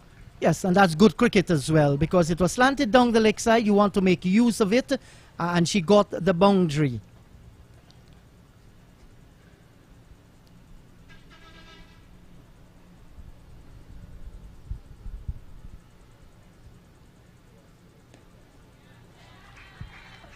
Good delivery, right in the position that she wanted it, in that corridor where the bat is going to feel uncertain. What am I going to do? But Nation, very sensible. She got a boundary in the area. Must be looking for a single here now. Well, I think Hayley Matthews has decided, and she's pushed back the extra cover, the sweep on the offside as well. She's back and cuts behind point. The fielder comes around, picks it up, and they're going to get 2 easy runs. What she did there, Clyde, was to wait on it a little as she gave herself a little bit of room, got it in the right area, just to the right of the short square cover, and picked up 2 good-looking runs. The over has been completed. Jamaica 43 for the loss of 2. Jamaica just starting to pick up things a little. I think you got a boundary, and you keep rotating the strike in the over. I think that's good. That's good cricket. And there's 2 experienced players out in the middle, in Trinidad Nation and Stephanie Taylor. Stephanie Taylor is one of those quality players. Yes, she hasn't been in good nick of late, but she's a quality player. And if she can stay out there and start owning and start to time those drives that we see her playing and start to find the gaps, I think Barbados could find themselves under some pressure. And they are sure don't want this partnership to grow and to put on probably a 60, 70 runs or thereabout. Yes, so Selman now has been introduced into the attack, replacing Bruce, who has completed her 4 overs. And Jamaica's now gone above 5 runs and over. And that is good for them without losing another wicket. Selman's first delivery. Good one, good start, just short of a good length. And Taylor is defending. Selman, very experienced as well, Clyde. Good medium fast bowler. Yes, she has not opened the bowling much for Barbados of late, or even when she plays to the West Indies, she doesn't. She comes into the middle and down the lower order, and has been very good, keeping things tight. The thing about Stephanie, though, sometimes when you look at her, you think she just locks herself in by going onto that front foot. She's always on the front foot. I can't ever remember seeing her playing on the back foot. She's most of the times just pushing that front foot, and sometimes she locks herself in, and we did see in the game against Guyana, against Smart, when Smart pitching it up, bowling fairly straight, cut her LBW. So I think she just needs to probably look to see how she can adjust a little with that front foot. Probably goes out a little too early. And that is something that Stephanie need to look at as well, because what you do is that it works against you from adjusting. And once again, you're right about that, Clyde. She was attempting to get on the front foot there. This time she managed to squeeze one out down towards point and picking up a single.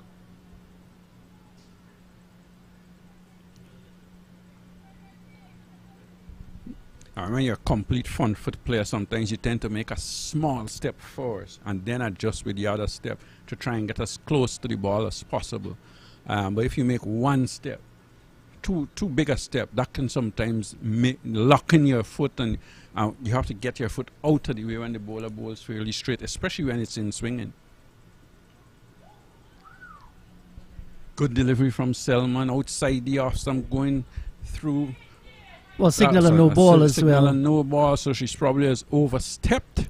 We haven't seen a lot of bowlers overstepping in this tournament so far, but Selman has, and there will be a free hit. Yes, so Nation here will definitely be looking to go over the top. She has an opportunity to pick her field. She can go over forward square, she can go over mid-off, over mid-on, and there's a chance to go over extra cover as well. That she's going to, if she's going to make contact, but she should be going after this one. You want to make it count.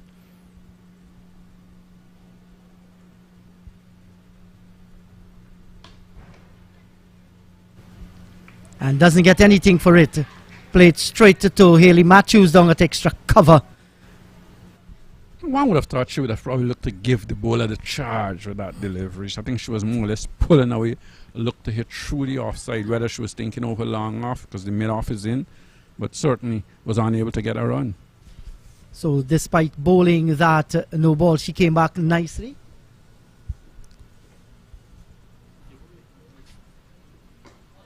Good delivery, right on target, looking for the Yorker there, Shakira Selman. And Nation had to get down at it in the end. Came off the meat of the bat. The intention was good there, Clive, striving for the leg stump Yorker. Yeah, I think Selman has the experience and she knows what she wants to do. Whether it's done at all times, it's another thing. But she knows where she wants to bowl, how she wants to bowl. But sometimes, you know, things don't go your way all the time.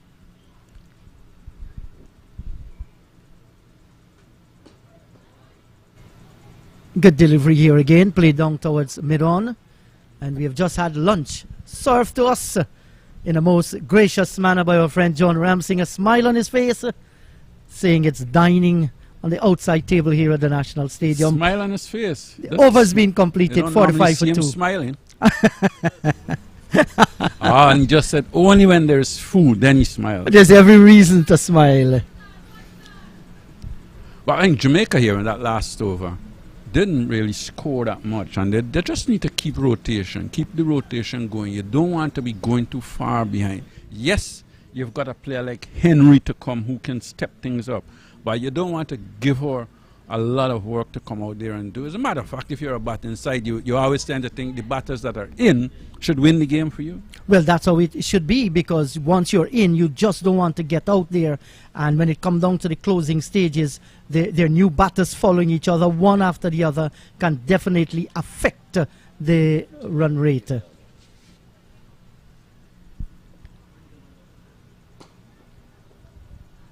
Taylor going back on the back foot to deliver that spinning into her, hitting it up to long on, gets an easy single.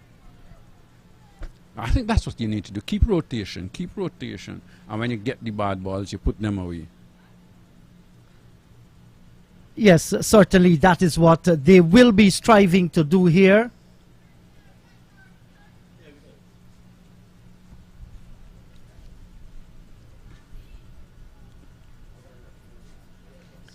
Here Matthews, right arm off spinner.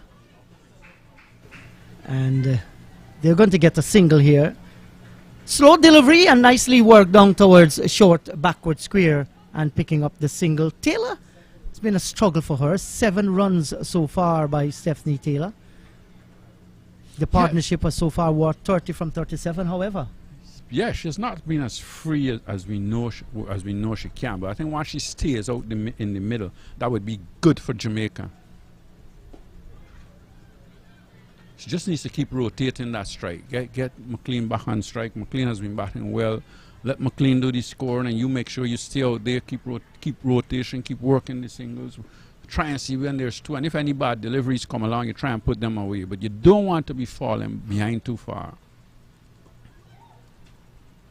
And that was a good delivery, but she did well this time, managing a single, just rolling the wrist over it down towards short forward square.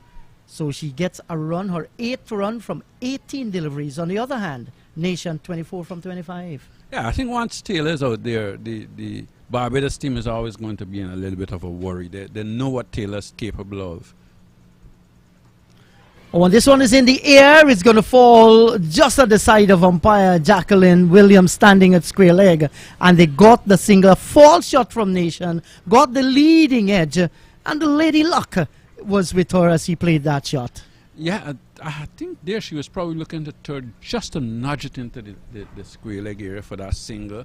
Got the edge. And I think what has happened here as well is that Haley Matthews is starting to bowl a little straighter, not bowling outside that off stump. When he started with a slip and the rest of face, she's tightened her line a little, bowling fairly straight as Jamaica continues to battle away out in the middle. So it's 49 for the loss of 2, Jamaica. The girls are going to refresh themselves. We're going to take a little break and we're going to be right back.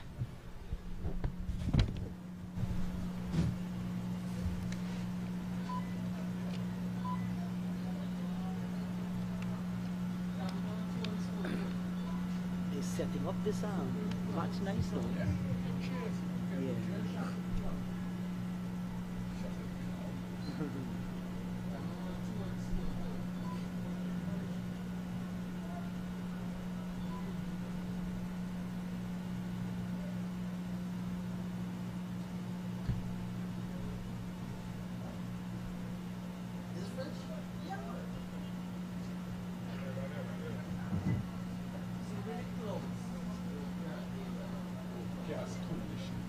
Mm-hmm.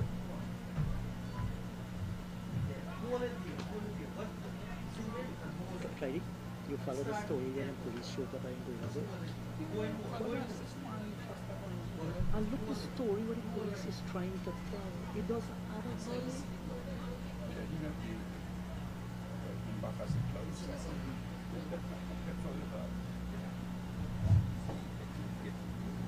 Why tell you why?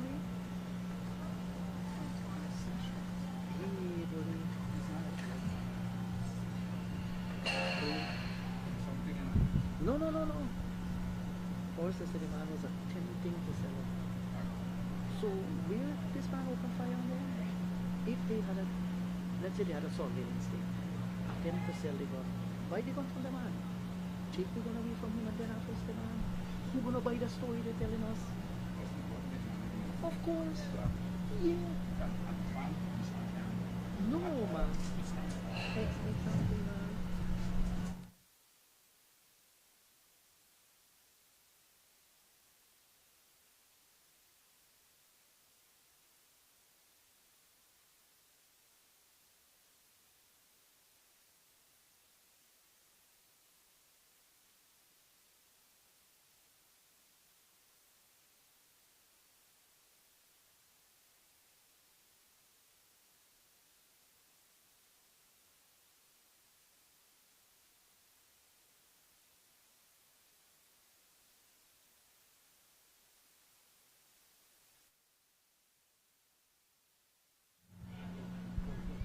Well, welcome once again to the National Stadium at Providence. The girls with the water, they have departed. 49 for 2 Jamaica.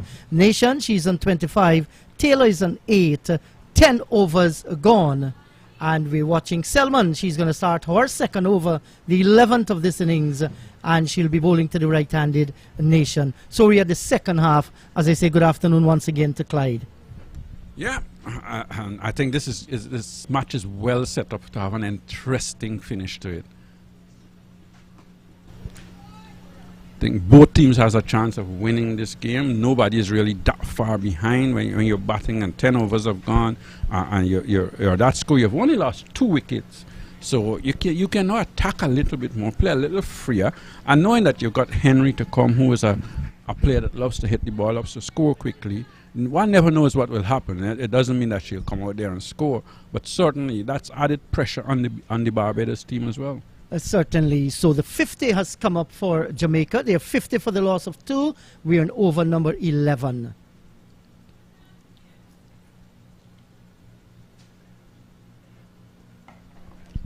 This is pulled away down to deep backward square. The fielder coming across fields and only able to get 1 run.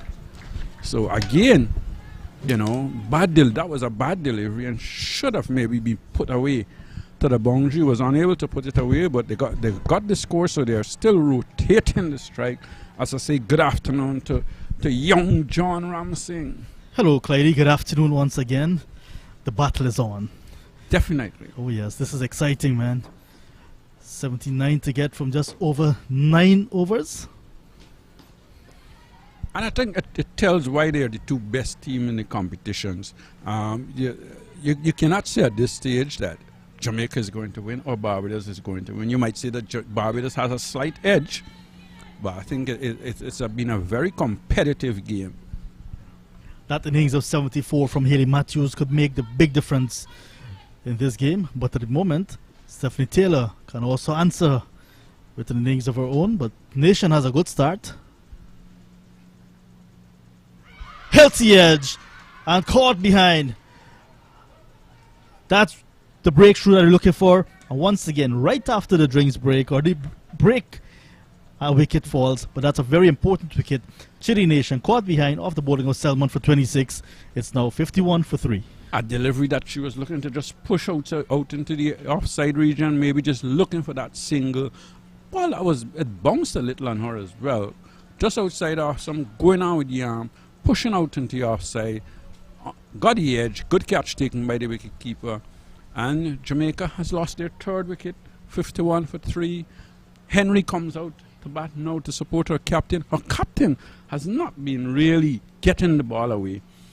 She's still out there. She's not looked that bad, but she's unable to put deliveries away, putting a little bit of pressure on herself, I think. But I think the more she stays out, the better it's going to be for Jamaica. She has to try and bat right through this innings for Jamaica and hope that Henry, who is coming out now, can start scoring just as freely as Chile Nation did. 34-run partnership for the 3rd wicket between Henry and Nation. Sorry, between Taylor and Nation as Henry now makes her way into the middle. But good bowling. Nice bounce and carry. I think it's the area you bowls. I think that's important. And I think this pitch has played a little bit more bounce and a little bit more true bounce than we did see probably in the last couple of days of the other pitch that we were played on. Good first delivery to get. But she's off the mark. But Selman did not play the last game. But I think she did played. Not feature in the last game, I should say, because she played in the last game. Yeah, she got ill very I think early. After her first over, she wasn't feeling well. Yeah. And she had to come off the field and didn't take any other part in the game. But she's bounced back nicely in this game and has been bowling well. Yeah, this is now her 2nd over, 1 for 5 before this. Taylor's faced 20 deliveries already. Gets a low full toss, will get some runs, at least 1. The outfielding as well has been good by Barbados. And that's the end of 11 overs, 53 for 3. Yeah, I think Jamaica would have to take some chances here. The scoring rate starts to go up a little. And when that does, it tends to put a lot of pressure on on your batting lineup, deciding whether they need to try and go after the bowling or just to keep working balls in the gaps and wait for the last 5. I think you've got to be careful when you say you're waiting for that last 5. I think you've got to keep scoring. You've got to keep scoring. You don't want to get to 7 and 8 runs and over. So I think these two will have to decide. They're two experienced players. Taylor, as we all know, is a world-class batter. She has been struggling, but she is a world-class batter, and she could turn things on at any time. 77 runs to get from the final 9 overs. That's 77 from 54 legal deliveries, and that required run rate is bordering above 6 now, just below 7. Well, almost 9. Sorry, just 8.5 runs and over. Wow, that's become more and more difficult to get. You'll have to hit a few boundaries somewhere. Quick single as Alia Williams picks up the attack. Yet another medium pacer coming into the attack. Only Haley Matthews we're seeing with spin so far from Barbados. And more than likely that may be the only spinner we'll see from Barbados. Yes, Charlene Tate bowls some spinner, and they've got, I can't remember who it was, but bowls a few overs of spin as well. But most times with Barbados attack, it's the seamers.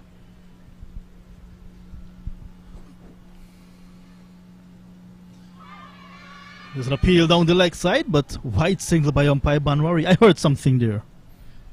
Well, I'm not sure what it was, but normally as a field inside, you tend to appeal when a batter's playing at a delivery outside the leg side. Try to throw the umpire off its guard as well. Might have been the ball hitting the turf on its way through, that I heard.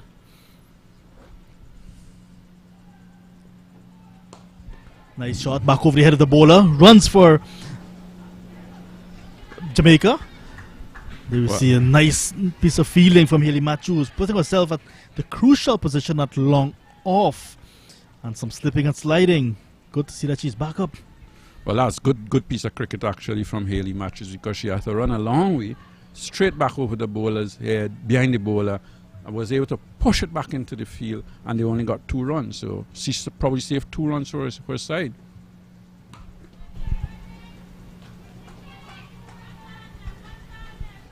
Henry seems to be hitting the ball well at the moment. So she's come out there and everything is hitting the middle of the bat.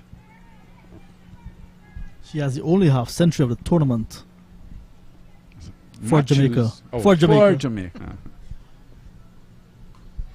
Over the field at backward point. More runs for Henry, at least 2. Good running by Kishona Knight. Sends a return to her sister, Kaisia Knight. The intent from Channel Henry is very clear. I think that's right as well. When you need 8.5 runs and over, and you've got some 8 overs still to bowl after this one, you need to start scoring.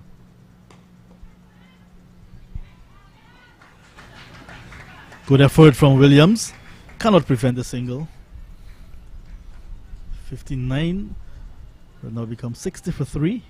And Henry obviously realizing that our captain is struggling a little. I've got to come out there and try and take some of that pressure off of her. Look to score, look to keep rotation of the strike. And you need a few boundaries. I think that's the thing now. You need a few boundaries.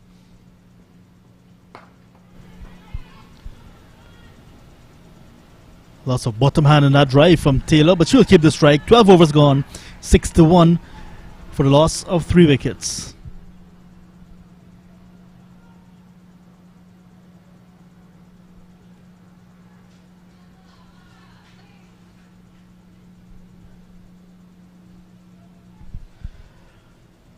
Eight overs to go. 6-9 runs still required for victory for Jamaica. And the required run rate under 9. Yeah, and that could be a tall order we've seen in this competition so far, where teams haven't been able to get big scores. Only 3 scores of over 100. And one of them was just over 100 as well. So, you know, having to score now at some 8.5 or just over 8.5 runs and over, that could be a very tall order. Selman will continue. Nice pace. Taylor's pulling this one down to fine leg. unable to beat the field again. Straight to the fielder it goes. I think she would be disappointed that she didn't hit that a little squarer, at least on making the fielder having to run. It went straight to her, probably looking to pierce the gap between the fine leg and the deep forward of square. So tight stuff, it continues to be very tight from the Barbados bowlers. 11 boundaries for Barbados when they were batting, and just 5 so far for Jamaica in their innings. So that tells a story as well. Yes, it does. And boundaries has been hard and far, well, I wouldn't say far between, but it's been hard work for batters in this competition so far. I think we have only seen, 1 or 2 sixes in the whole competition. So it's been a lot of hard work by the batters.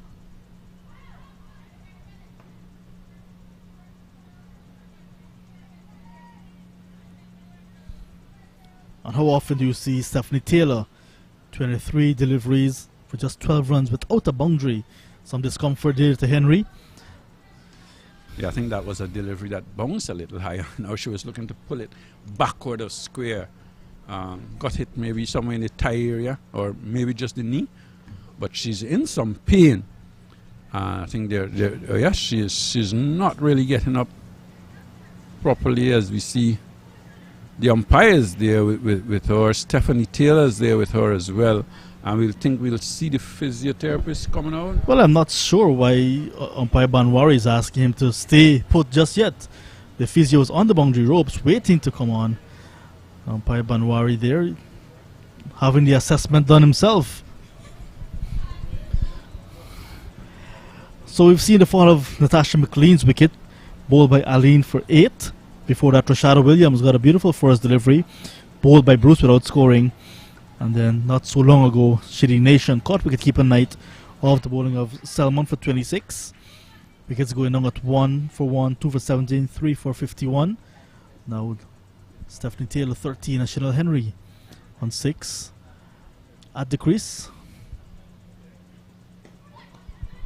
Working this one on the onside, going for a quick single. The throw comes in, misses the stump.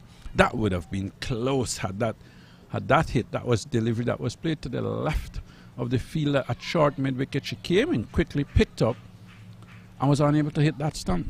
Yeah, and Henry, who was down for the count, the previous delivery, took off very quickly, and now she's down again. So, it's not comfortable at the moment, Chanel Henry. Quick single nonetheless. Direct hit would have made it very interesting. On the scoreboard is Sanford, Watts, Wasom, Howell, Ferron, and Walcott, not necessarily in that order, still to come. Stephen Taylor's working this one on the onside again, down to deep backward square. Only a single. Only a single. Singles are not going to do it at this stage. I think you need a few boundaries in between. You need to keep that run rate. You don't want that run rate to be going up any higher than it is already. Already it's high, and you don't want it to go up much more.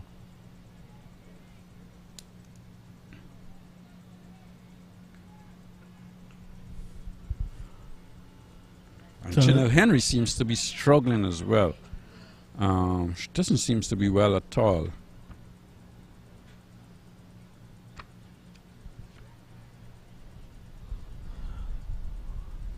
Three singles in the over so far from Selman.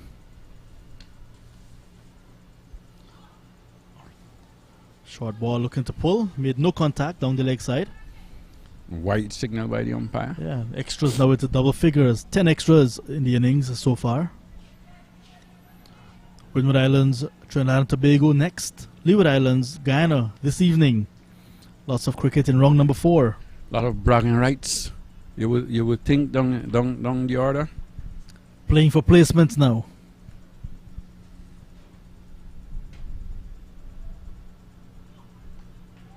It's a short tournament, 5 rounds, round robin, each team playing each other once. Team with the most points at the end of that 5-round tournament will win. So you got to get out of the blocks very early or play catch up. Henry still doesn't seem to be very happy, and I don't think Jamaica can afford to lose her at this time. I think she's the key to whether they are going to win this game or not. She don't seem to be happy out there. Surprised that the physio has not really run out though. If you got a player that is struggling that much, you need to see what is wrong with her and make sure she's right. Down the leg side. Battle looking to work it on the onside, unable to score. She's struggling. She's struggling a lot there. I think the umpires... Well, umpire Banwari did not allow the physio to come on earlier. Not sure why. That's a surprise. Big surprise as well. When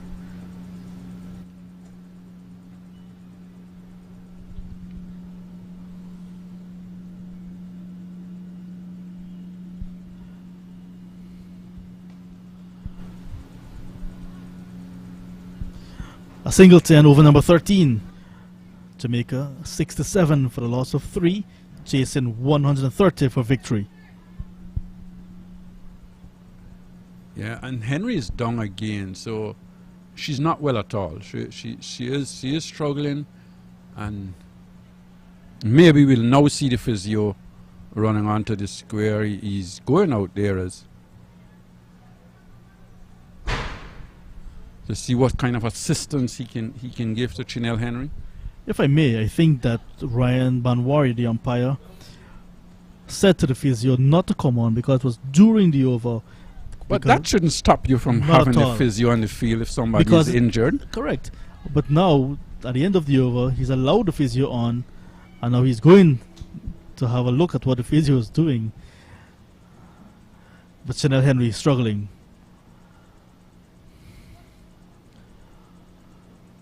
She's 8 from 9. Taylor at the other end, 14 from 25. It's getting a bit dark now, Clydie. Some heavy clouds hovering overhead. Some clouds around. And I'm sure Jamaica way behind at this stage. Yeah, with 3 wickets down after 13 overs. Jamaica should be at 78. At the moment, 67. So if the game should stop now, Barbados will be ahead by 15 runs. According to the Duckworth, Lewis and Stern calculation. Yeah, I think those are just a little things sometimes. You don't tend to worry about Duckworth when you're out in the middle sometimes, but when you see the clouds, that can catch up with you. I think Henry there in that last delivery was looking to probably hit that one into the stands. Sometimes in local cricket you say burst the clouds. Hitting that one probably looking to go very high and hard. Better sense prevailed and she's still there. As Williams continues. This time she's hitting it hard out to mid-off. Long off, coming in, diving Hayley Matthews. Unable to hold on to it. I think she just might have got to the fingertips, but she was unable to hold on as she was diving forward for that catch, but she was able to save the boundary as well. And then the bowler trying to get to the return run into Henry again. So Henry's not having a good time of it. Not having a good game physically on that body, Chanel Henry.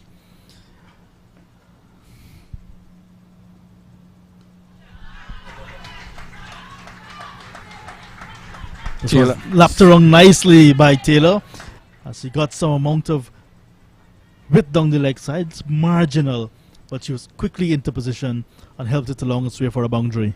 Well, that would give her a lot of confidence because she has been struggling. She has been unable to put away any of the deliveries. This one probably just about leg stump, and she came forward and looking to lap it behind square and did it, timed it well, and it went away to the boundary for 4. And that's her first boundary. What a beautiful comeback delivery. She's walked. The outside edge found. And Stephanie Taylor, after hitting the boundary, got a ball outside the off stump and feathered it to the wicket keeper. Williams gets her reward. Taylor walking back to the pavilion for 18. And Jamaica now in all sorts of trouble. 72 for the loss of 4 in over number 14. Yes, and I think Taylor, they're guilty of probably looking to play across the line slightly, maybe looking to hit that up to mid-on to pick up a single got the outer edge, and went through to the wicketkeeper, who had to come forward a little because it was a little low, and took a good catch. And I think that's the wicket that Barbados would have wanted. Yes, Henry can score, but like I said before, Taylor is a quality player. She has been around for a long time.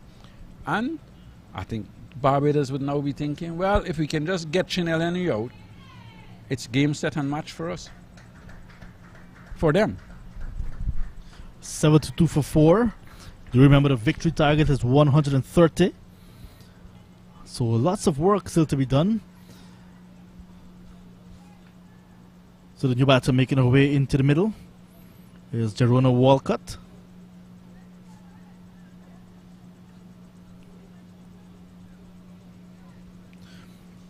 So the new batter and an injured batter at the crease.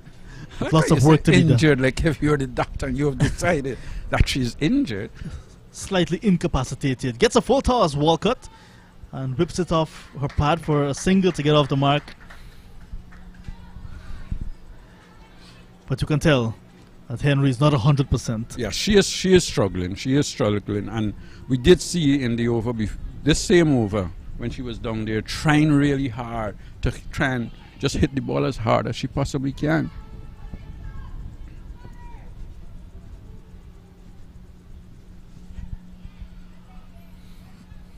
So they have to start a new partnership again. They got 21 for the fourth wicket between Captain Taylor and Henry. Top French cut. He's going to run past the wicketkeeper and going to get very close to the boundary. 4 runs to Chanel Henry off the inside edge. Well, Jamaica's lost a wicket in this over, but they've got 2 boundaries. So they've got what, 10 runs in this over? That's good for them. That was a good over for Jamaica, even though they've lost their skipper. 10 runs and a wicket. You can say both sides pleased with the over. Yes, when you got Taylor out, Oh, yes. you would still think that although she was struggling out there, that's the wicket that you want to get first, because she can play, and she's a good player.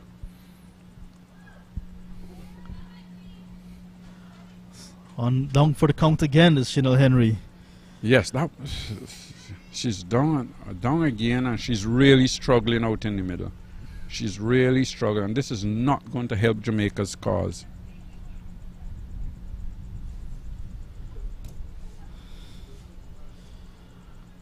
The wicketkeeper, Kaisian Knight, standing for the helmet.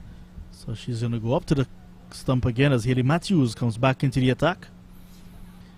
Matthews before this, 2 overs and none for 10. Quality off spinner, Haley Matthews. It's not been one of her better outings with the ball. We have seen her in this competition. I don't think she have went for 10 runs before in her 4 overs. She's certainly been very tight. She's been mean. And she's got a few wickets, and she's made runs in every game. So far, 14. So she's having a good all-round competition. A nice flowing drive from Walcott, but cannot beat mid-off. So Aline, 1 for 17 from 3. Selman, 1 for 12 from 3. And Williams, 1 for 14 from 2. The wicket takers. Bruce as well, 1 for 20. She has completed her 4. Good feeling to her own bowling, Matthews.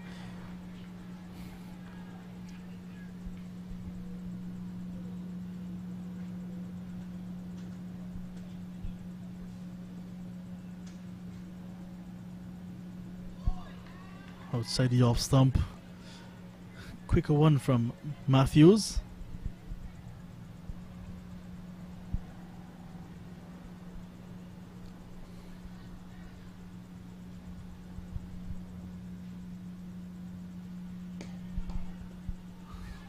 Can't beat Matthews in a follow through. Driving again, looking to hit that one up to mid, to long on. Unable to score. Pressure building on the Jamaican batters. Tight stuff from Haley Matthews, not giving them any run whatever.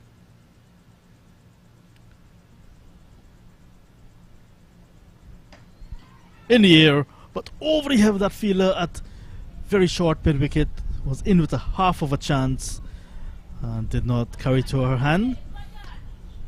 So Not timing the delivery at all. Yeah.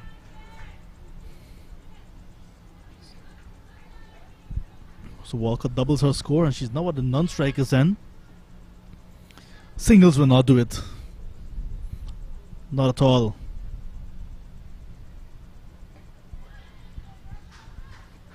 Forced back into her crease, and that's the end of the over. 78 now for the loss of 4. 15 overs gone. Yeah, 15 overs gone. 78 for 4. I think you really has to say that Jamaican batters now has to try and push things along. After trying and push things along, there must be some boundaries. They must try and hit over the top, look to hit through the field. And Henry, who is struggling, and Henry is the one we know that can tear any bowling apart. But when you're struggling, things become tougher for you. Bruce, 4 overs, 1 for 20. Aline, 3 overs, 1 for 17. Matthews completing her 3rd over, none for 11. Shakira Selman, 3 overs, 1 for 12. And Ali Allen, 2 overs, 1 for 18. The bowlers used. Alia Williams, 1 for 18 in fact, from 2 overs. Is into the attack again. Swing and a miss. So there is Walcott, Jerona Walcott, with just 2 runs to her credit so far. Not getting the runs that she and her team need. It's a very uphill battle facing the Jamaicans at the moment. The defending champions, Barbados, looking very good with 4 overs after this to go. Quick single they're looking for, but sent back. 53 runs needed from 33 deliveries at a rate of just under 10 runs and over. Is that gettable, Indrajit Prasad? Hello to you, John. It is gettable, but with every dot ball, you can feel the pressure for Jamaica and feel relief for Barbados. Over the head of the bowler, chipped, but will fall well short of Matthews, who's coming off the long off boundary. So the singles will not do it. Though they need to get the boundaries and get them frequently as well. They've been tied up here by some very good Barbadian fielding, and they are defending that 129 very well indeed. So Jamaica need to make all the play here out in the middle. Oh, that's a wild swing from from Henry. Not only defending 129, they're defending the title as well, because this match is the key match of the tournament because of history. First 3 rounds, both teams unbeaten. And if you look at it, 2 unbeaten teams getting the opportunity to play each other. One will lose, and you suspect that a team that will win will go on to win the short tournament, just 5 rounds. Yes, definitely. Either of the two here, from this vantage point, it looks as though it's going to be Barbados, unless Jamaica pull everything out of the bag. Yet again, another single. So good day, good afternoon to Stephen Lewis.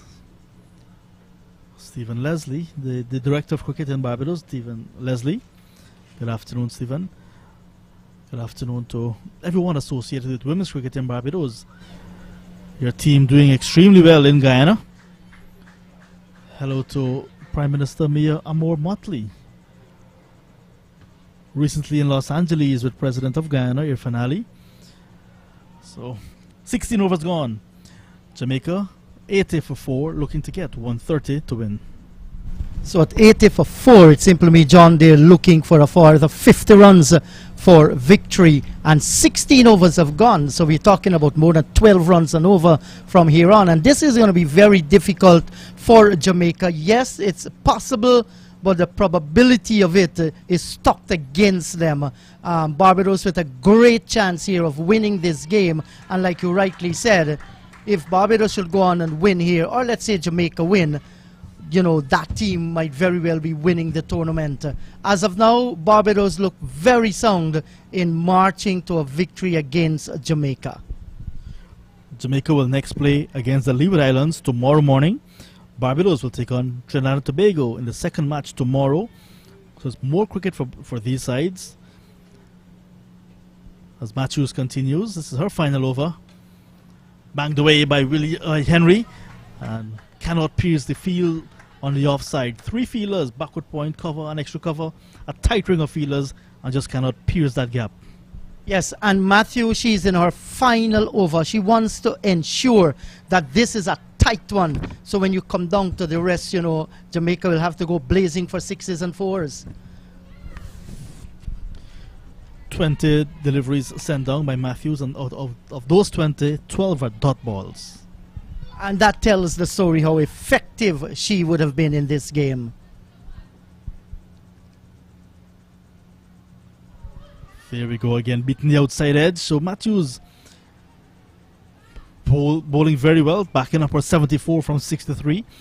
9 fours in that innings, carrying her bat for Barbados. 74 not out.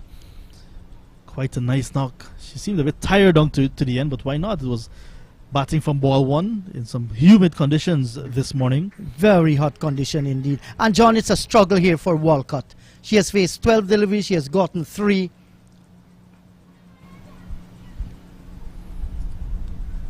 And just a single again, so 49 needed from 21 deliveries. And every dot ball or every non-boundary ball is making that equation even more difficult. Yes, and while Henry's still out in the middle, she's hampered because of that ball smashing into the groin. And on many occasions, she has favored that spot, going down on her knees. Timing is off once again. You know, Henry to be one to play a lot of free-flowing shots, gets lots of boundaries, but it's not the case this time. Maybe for 2 reasons. The bowling, the quality is different, and also she's a bit incapacitated. Yes, and the bowling has been real well. Every single Barbadian bowler has come to the fore today. Single to end the over. So just 4 singles in that over. So Matthews completing her spell of 4 overs. None for 15. Not in the wickets column, but very economical.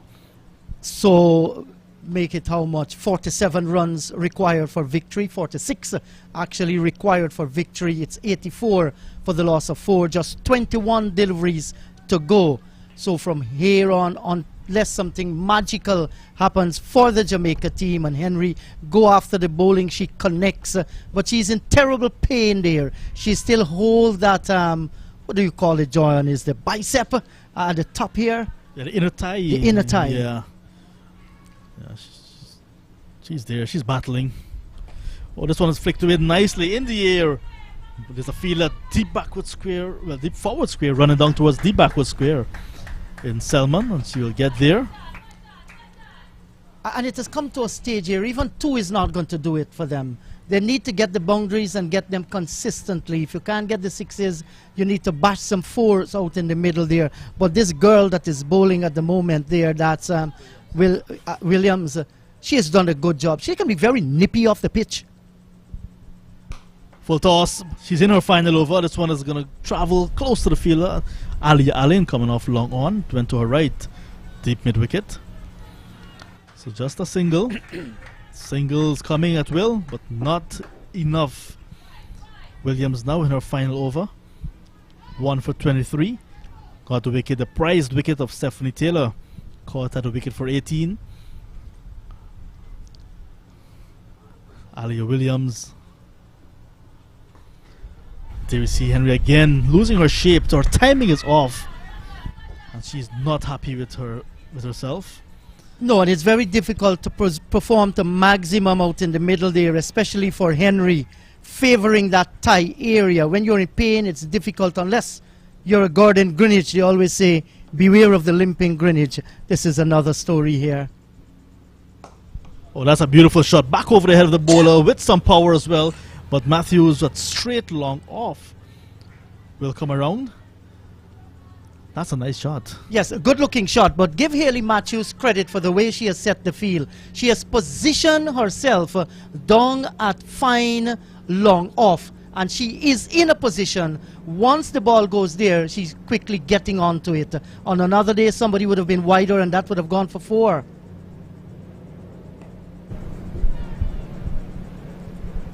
Yet again, another single. What I noticed when Walcott hit that ball too long off, she did not run until she saw it was being cleaned up by Matthews. She felt she had the boundary and she had to step on it to get to the non-strikers end. This is a good performance from Barbados in all areas. Batted well to get 129 for a loss of 4 wickets. And now controlling the bowling down the leg side. But that will not hurt the cause too much. 6 runs in the over with that wide becomes 7. And this so far has been a terrific performance by the Barbados girls. They have wore their country's colour with pride and they're delivering out in the middle there. In the air, over extra cover. This time we'll get the boundary to end the over. 18 overs gone. 95 for a loss of 4 wickets. I'm just wondering why is it Walcott did not play some of those shots earlier. Could have really opened up the game. What she did was to come down the track, give herself a little bit of room and pick the gap between the extra cover on the boundary, the long off on the boundary, over short extra cover, and scoring a boundary. Was a good looking shot, flamboyance in all its glory to move the score into 95 for the loss of 4. I'm just wondering to know, is it a little bit too late? Well, 2 overs to go, 35 runs still to get, 35 from 12. In the context of the tournament, no team has really scored maybe 10 runs and over consistently, but 2 overs to go. If you have 15 runs in this 19th over, leave 10 runs in the final over, it's still possible. Well, that would be 35 to 35, go, so right. Maybe 20 in this 20, over, yes. and then 15. It's all possible, but with this Barbados bowling lineup that the Jamaican batters have to face, that's going to be difficult. But we have seen many change of fortunes in the game of cricket, and you never know what can happen. There's going to be Selman to pick up the attack. So 3 bowlers completing their spell of 4 overs so far for Barbados. Shanika Bruce with the new ball, 4 overs, 1 for 20. Haley Matthews just completing her spell of 4 overs, none for 15. And Williams after her, 4 overs, 1 for 31. Played into the onside, runs for Henry, but we'll just get 2. Selman starts her final over. Before this over, 1 for 12. 2 runs off the first ball of our final over. 97 for 4 now. But we expected this game to be exciting. Got a good score, 129 in the first innings when Barbados batted for the loss of 4 wickets. And now it's a good reply, but will it be good enough?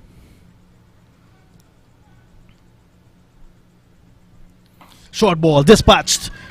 Forward of square, chase is on. Well done by Kishonna Knight. And just a single, so she saved 3 runs there, Kishonna Knight. Excellent feeling. Short ball, good shot. Yes, John, that was brilliant feeling out on the boundary. You had to get the presence of mind to put in the dive as close as possible to the boundary area. You're playing for your country. You give your life for it. Saved 3 runs indeed.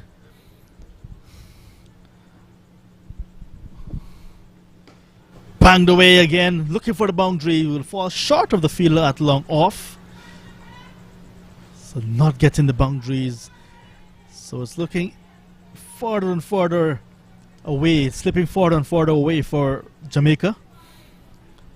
This is good stuff, good bowling, good use of the field as well. It's a big outfield, and the fielders are strategically placed. Haley Matthews doing a wonderful job marshalling her troops. 2 fielders on the 45 behind the wicket keeper. Bang over the head of the bowler. Safest shot in the cricket book. Will she get the boundary that she's looking for? No. Good feeling again. So the fielders giving good service to the bowlers. Good backing up. And still, Jamaica cannot find the boundary. 99 for 4 in the penalty. In fact, the 100 is up for Jamaica in the 19th over. Yes, and John, just look at Henry there. She's frustrated, calling on Walcott for the second run. She's the one that is injured, and apparently Walcott straining herself to get there for the second run. She too is down on her haunches, and umpire Jacqueline Williams is calling for the physio, and definitely 2 of them will be going out in the middle. I guess two girls going out with water. I guess the physio, we're going to see the physio not long from now. But it's not looking good there for Walcott. Oh, she's down her back, and I think she's holding her left quad. That's not a good sign at all. And physio now emerging. And not good to see persons down on a cricket field. In fact, no sport. You want to see injuries.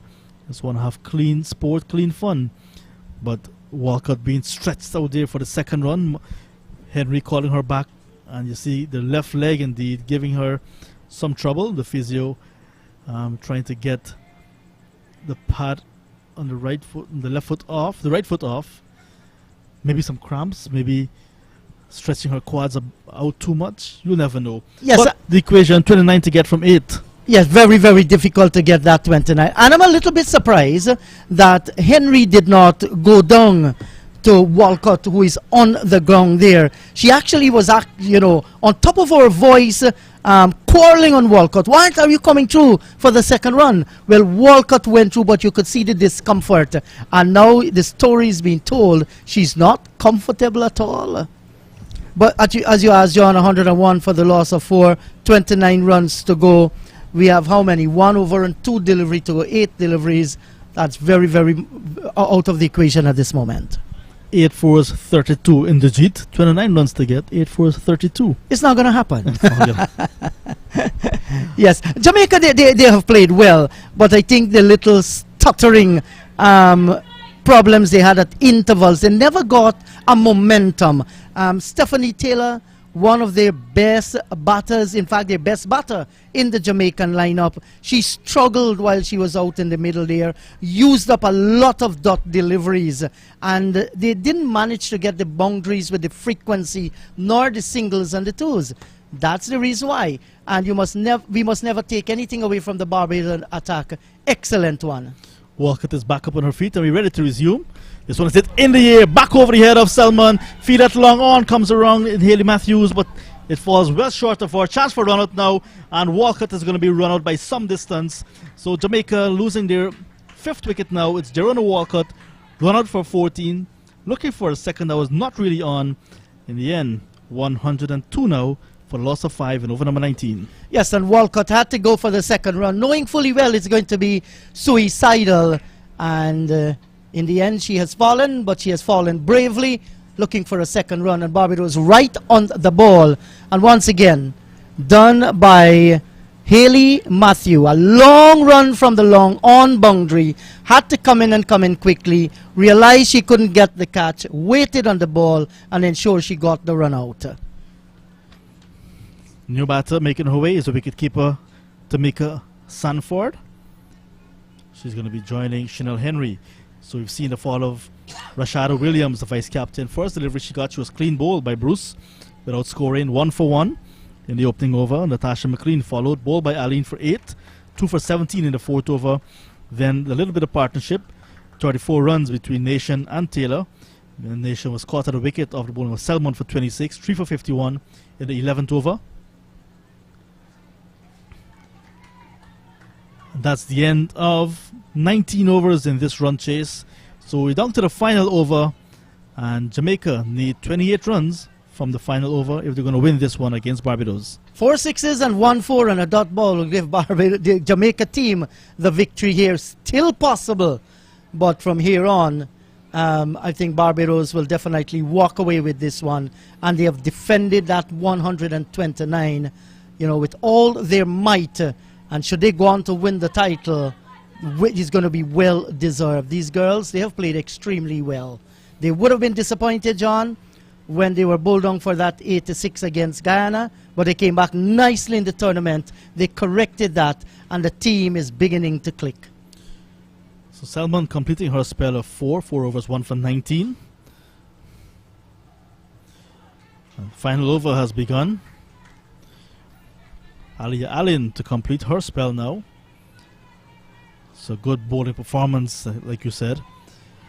So just to finish off that batting card, Nation, like I said, caught wicket-keeper Knight off the bowling of Selman for 26. 4 boundaries from 29 deliveries, 3 for 51 in over number 11. And then the prize scalp of Stephanie Taylor. This one is in the air, dropped. Opened the face of the bat, got it to that short third man. She would get off the mark, but she was dropped. Sanford. But a single taken. So Taylor was caught at the wicket of the bowling of Williams. The lively and impressive Aliyah Williams. Taylor made 18 from 27 deliveries at 1-4. It was 4 for 72 in the 14th over. And then we saw Jerona Walcott just run out for 13 from 18 in the 19th over. And now Chanel Henry left with lots of work to do. A one-woman army, and just cannot get the support. She was injured, incapacitated a little bit. She has 25 from a runner ball. Sanford dropped without score before she got the single. This time hits in the air and fall well short of short mid-wicket.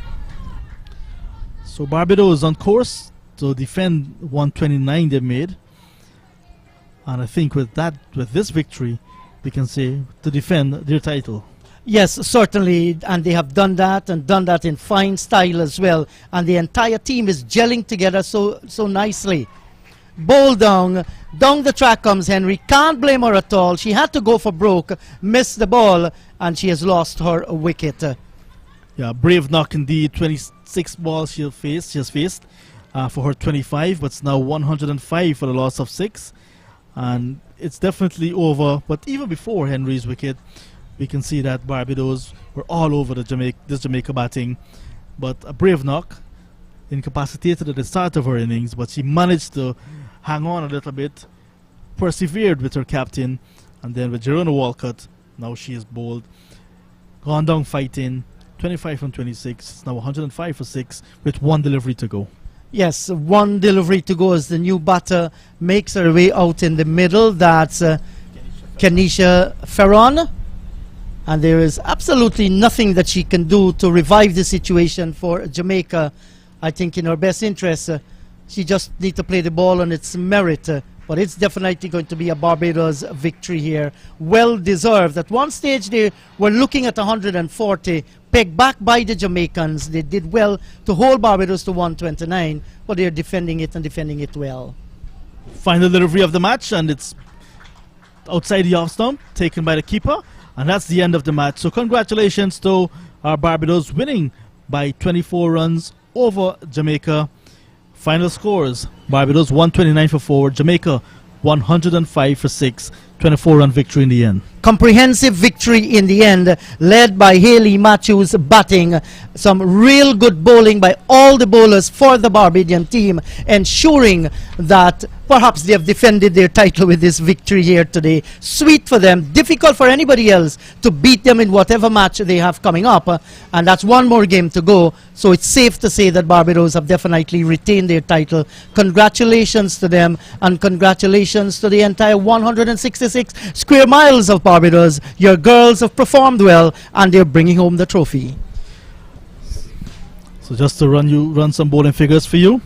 So Allen 2 for 20, finishing off her spell of 4. Supported by Shanika Bruce, 1 for 20 from 4. Shakira Selman, 4 overs, 1 for 19. Hayley Matthews, 4 overs, none for 15. Aliyah Williams, 4 overs, 1 for 31. Really bowled well. Good support in the field as well. And we see teams greeting each other at the end of the match, as is customary these days.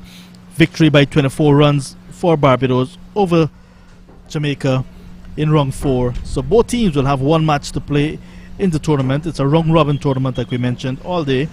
Jamaica will take on the Leeward Islands tomorrow in the first match of the day. Barbados will come in the second match to take on Trinidad and Tobago. So both teams will still have another match to play, and that's going to be their campaign after tomorrow.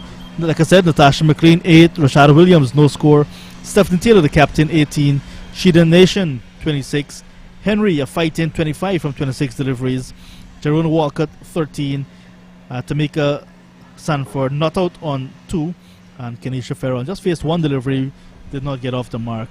105 for 6, and victory for Barbados by 24 runs. Earlier we saw Hayley Matthews top scoring for Barbados, 74 not out. Kaisia Knight 14 at the top of the order. Kishona Knight supported with 10. Ali Allen 3. Charlene Tate 8. Shakira Selman not out on 1. 129 for the loss of 4. 2 wickets to Corina Howell 1 each to Stephanie Taylor, 1 for 17, and Vanessa Watts, 1 for 10. Chanel Henry, none for 50, very expensive. Anisha Wasom, none for 26. So that's the summary of the game, and that's the end of this one. Still to come, Windward Islands against Trinidad and Tobago, the next match at 2:30 p.m. And then the final one, Guyana against the Leeward Islands, on the lights tonight at 7 p.m. That's our coverage for this first match, first of round number 4. We will be back at 2:30 to give you the action in the second match. On behalf of Clyde Butts and Inderjit Prasad, my name is John Ramsingh. Thanking you for your company and wishing you well for the rest of the day. Goodbye.